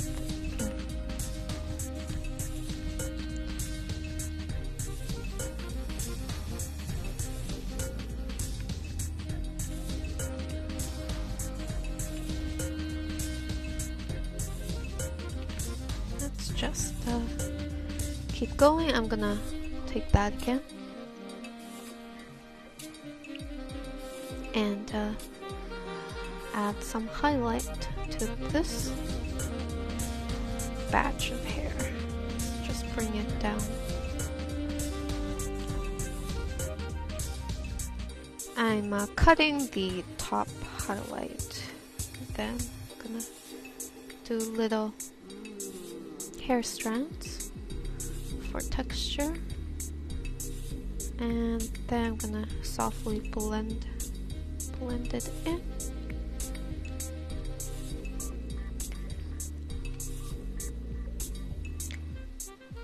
Then it's just time to blend the what's it called, the rim light in with the hair strand, and hopefully it will kind of turn translucent-ish.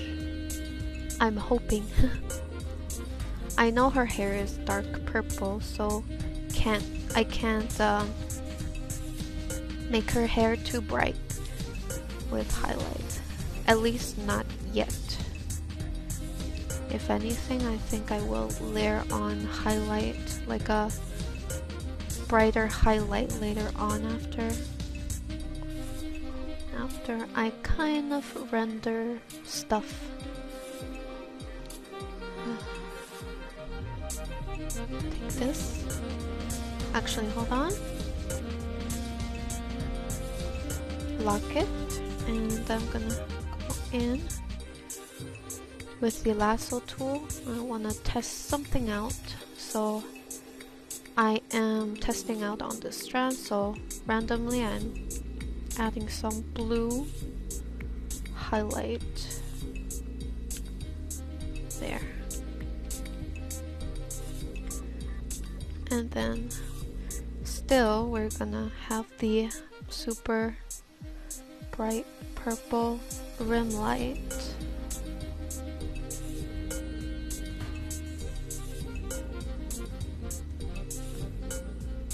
So let's have some of the rim light kind of in here as well. Let's have a little bit of it here too.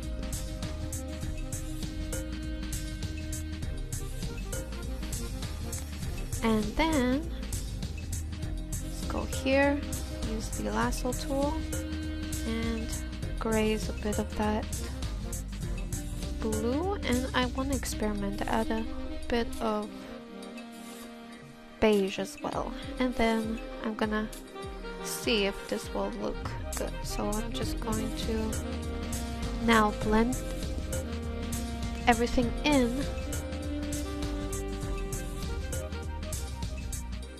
Oh man, I don't think it works, but I mean, I can try to make it work, but the rendering style just doesn't make sense. I don't think it goes well at all.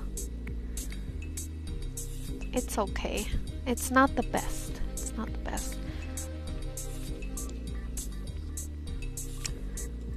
Yeah, it's not. Maybe, you know what? Maybe if the blue was purple instead. I think that looks a little better. Okay, so this side is kind of done. Onto the side. So let's go ahead and pick that color up. And we're gonna lay it down on this side as well. So we got the rim light. Gonna contour these hair strands.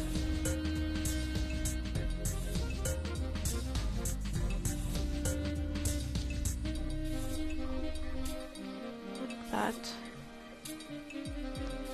I actually wanted to make the hair more dynamic, but I'm not sure how. Actually, I was gonna kind of warp it around a little, like maybe curve it out. Curve it out like this.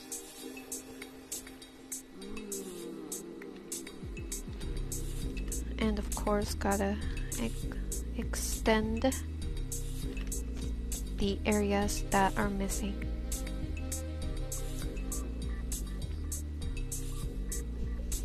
Okay, let's go ahead and keep going. So we got the lovely rim light around the hair. Okay, so we got the rim light. I kind of, you know what, I'm just a little bit scared of rendering it further because I'm not sure how it will turn out. But let's go ahead and select this color right here, which is the, what's it called, another rim light, but I'm just borrowing from up on her on top and just kind of trying to see if I can get it to work for the hair down here too. So yeah, let's go ahead and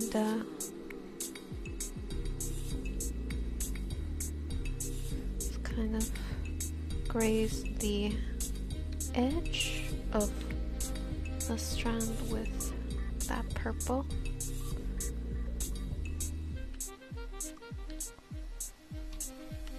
Okay, well, the flow is not there.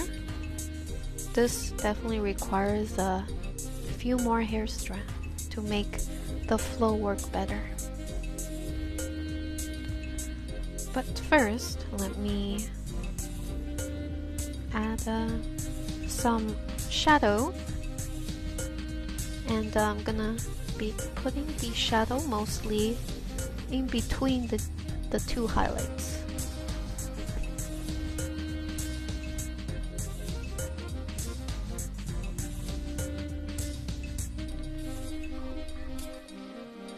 So yeah, for sure this is definitely not it. You know what, maybe I'll take this batch of hair and move it a little.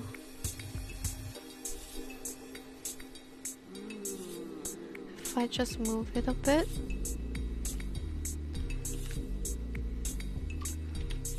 move it so that it won't look what's it called, too even the way it's flowing, and bring back some of that.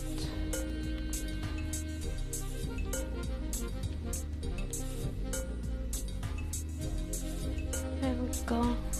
Well, the flow is slightly better, but it's still not enough.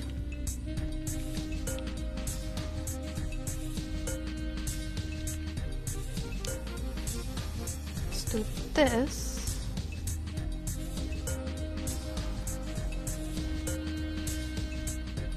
Highlight on both sides and shadow on the inside.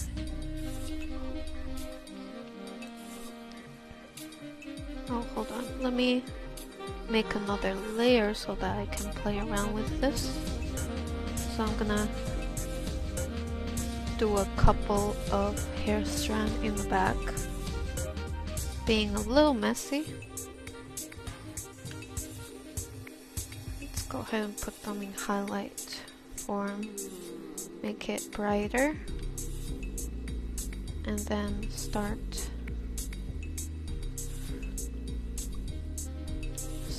adding those shadow in the highlight.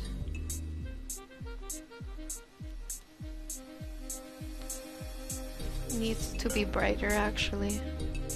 Let's go ahead and increase the contrast so that it's a bit brighter.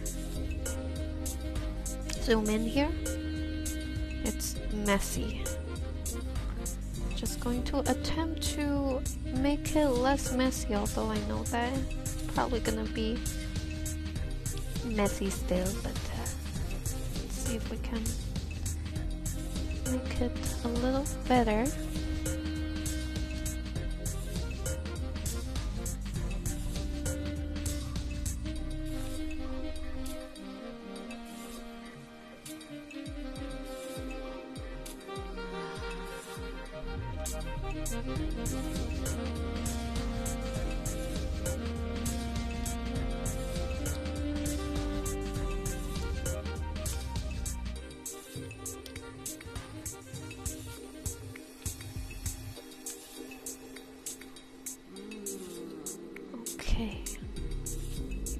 Okay, let's go back to this hair now, and we're gonna go ahead and bring the start doing that highlight thing that we've been doing, kind of like rendering latex. So we get the sharp highlight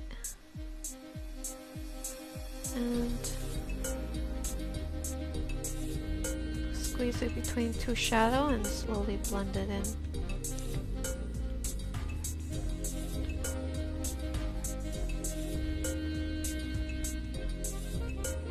Same for here.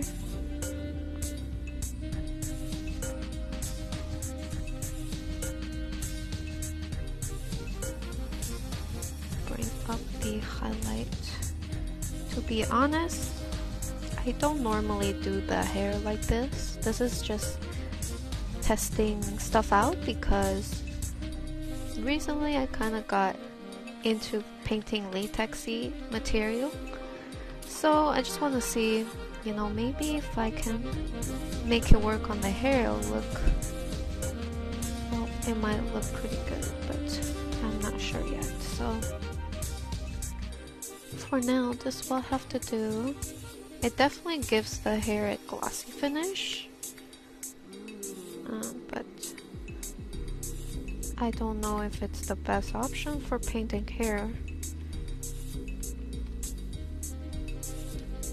Okay, let's go ahead and do the same down here.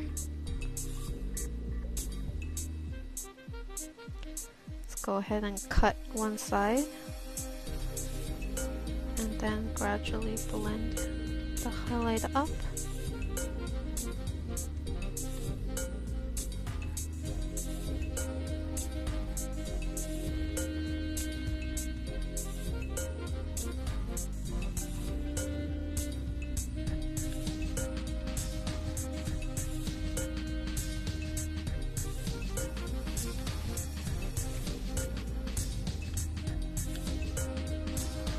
There we go.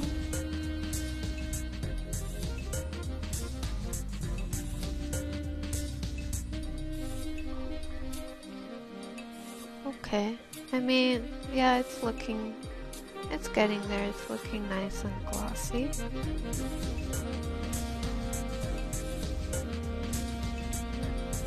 I guess I'll merge everything down. Okay, now what do I do?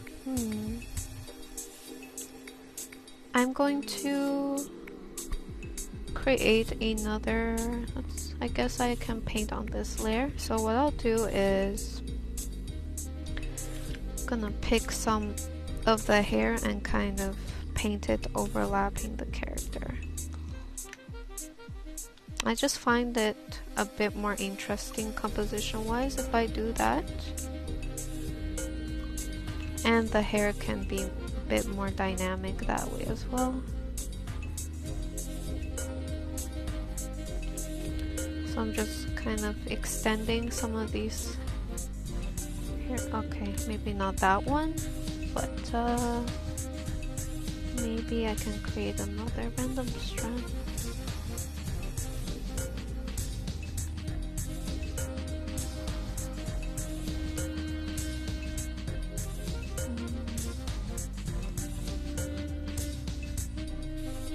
Maybe I can do it like, nope. Yeah, this is the best.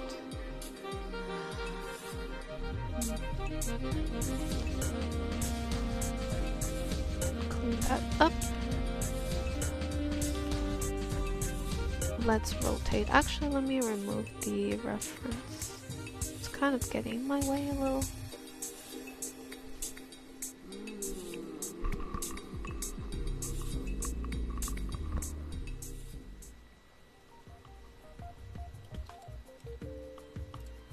Alright guys, so I went ahead and did most of the rendering for some of these areas, and I just left this hair strand so that I could work on it on camera for you guys. But yeah, this piece was kind of frustrating to do. I guess it's due to lack of sleep, kind of. I really wanted to get this done before the end of this month. I wanted to make it for next year, and yeah, just kind of push through on this, but pretty much I just went ahead and used my usual technique to refine and work on some of these areas, using the lasso tool to help me and stuff. As you can see, it's still a little messy. I could probably put a bit more detail into it. But yeah, depending on how much time you have on your hand, you can definitely do that to your piece if you choose to do so. Oh yeah, I wanted to show you guys the face. So of course I still fussed over the face a little. So I'll show you guys. So this is the face, the before face, and then this is the face after. So I kind of played around with it, and this is that version, and then it turned into this, and then it turned into this, which is, I kind of wanted to give her more of a seductive expression while holding a knife, because that's kind of her thing. And then I brighten the face up a little. So yeah, that is the face. So I did work on it a bit more. Also gave her the hair clip, refined the hair a bit more, refined over here a little bit more. Oh yeah, I also extended the canvas. That's right, extended the canvas. I tilted the background, extended the canvas because I wanted to have a more dynamic composition. Usually when I do that, I tend to make the angle a little tilted. Actually, we learned that in college. Our teacher told us it's called the Dutch angle, where it's tilted a little to give it more dynamic feel to it. And my teacher was like, don't do this too much because it's, I guess he's talking about in films and stuff, because he was talking about it as if it was a film term, like the Dutch angle. And I suppose he was referring to movies where don't do it too much, because then it'll be too disorientating. But I don't think it applies to drawing, because I always do Dutch angle and to make it more, the composition more dynamic and stuff. But yeah, let's get to it and get the last step done. I can't wait to finish this. I think I probably recorded around 4 hours, but in reality this probably took more than 10 hours to do, because I stayed up all day to finish this. All night. I also wanted to do animation, but run out of time. But honestly, I'm glad that she turned out the way she did, because she does look like the character, look like the in-game character. So I'm glad I captured some of her features. I of course, you know, did my own spin on some of the other features, but yeah, it's not too bad. I was worried, but I'm glad I pulled through. As you guys heard me, I was kind of struggling with it. So yeah, working on this strand, trying to paint, highlight around the shadow. So this is one way of doing it. There's many ways, but for this piece I've been pretty much sticking with the same method. So we got the highlight on both sides, got the shadow in the center, and then inside the shadow I add a little bit of highlight, and that's about it. Let's zoom out real quick. Actually, I'm gonna select this. I wanted to make it a little more intense. There we go.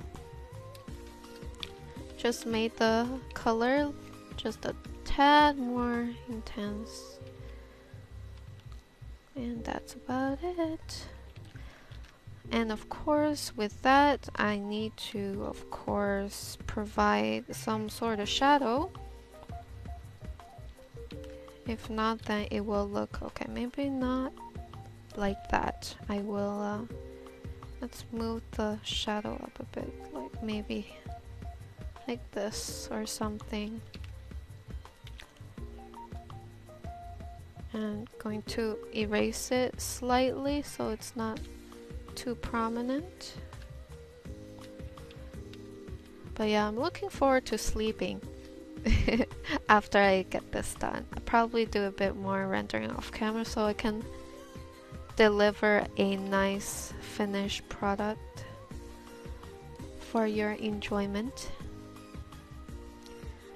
So yeah, let's get that shadow going. Once I draw the shadow, I blur it a little, blend it in with the super useful smudge tool, and I think I've always show you guys, but just in case, just have the scatter on.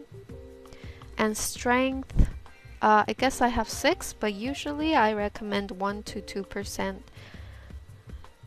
1 to 2% will be enough to blend pretty well. And I'm going to extend the shadow that way. I don't know if actually, no. Let's go ahead and do the shadow this way. Okay.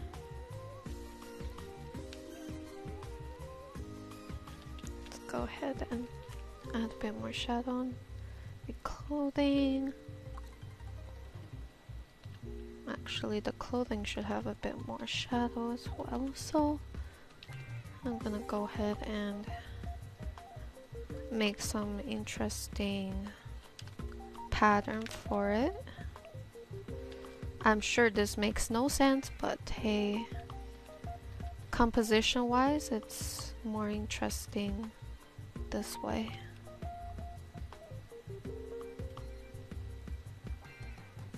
I might even remove it in the end. Okay, let's just have a little bit of it. Gonna have some shadow on the sleeve too.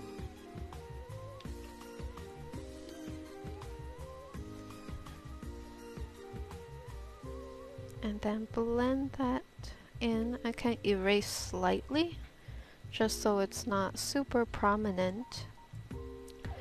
And I think that will be, oh yeah, I gotta do the little heart like I did for Monica. I kind of don't want to do the heart this time, but I don't know what to do. Anyhow, oh yeah, and for the kitchen knife, actually what I did was, I did render it once manually, and then I went ahead and took a photo from Google. I just Googled kitchen knife and I slapped it on as a texture. As you can see, you can kind of make it out. I mean, it's not 100% shiny. What I can do is select that area and let's go ahead and add some shine to the blade here so that it's obvious it's a knife. And there we go. So she's got a knife for reals now. Okay. Anyways, I hope you guys enjoyed that, and if you're listening to this as you sleep, I hope you have a good sleep and good night.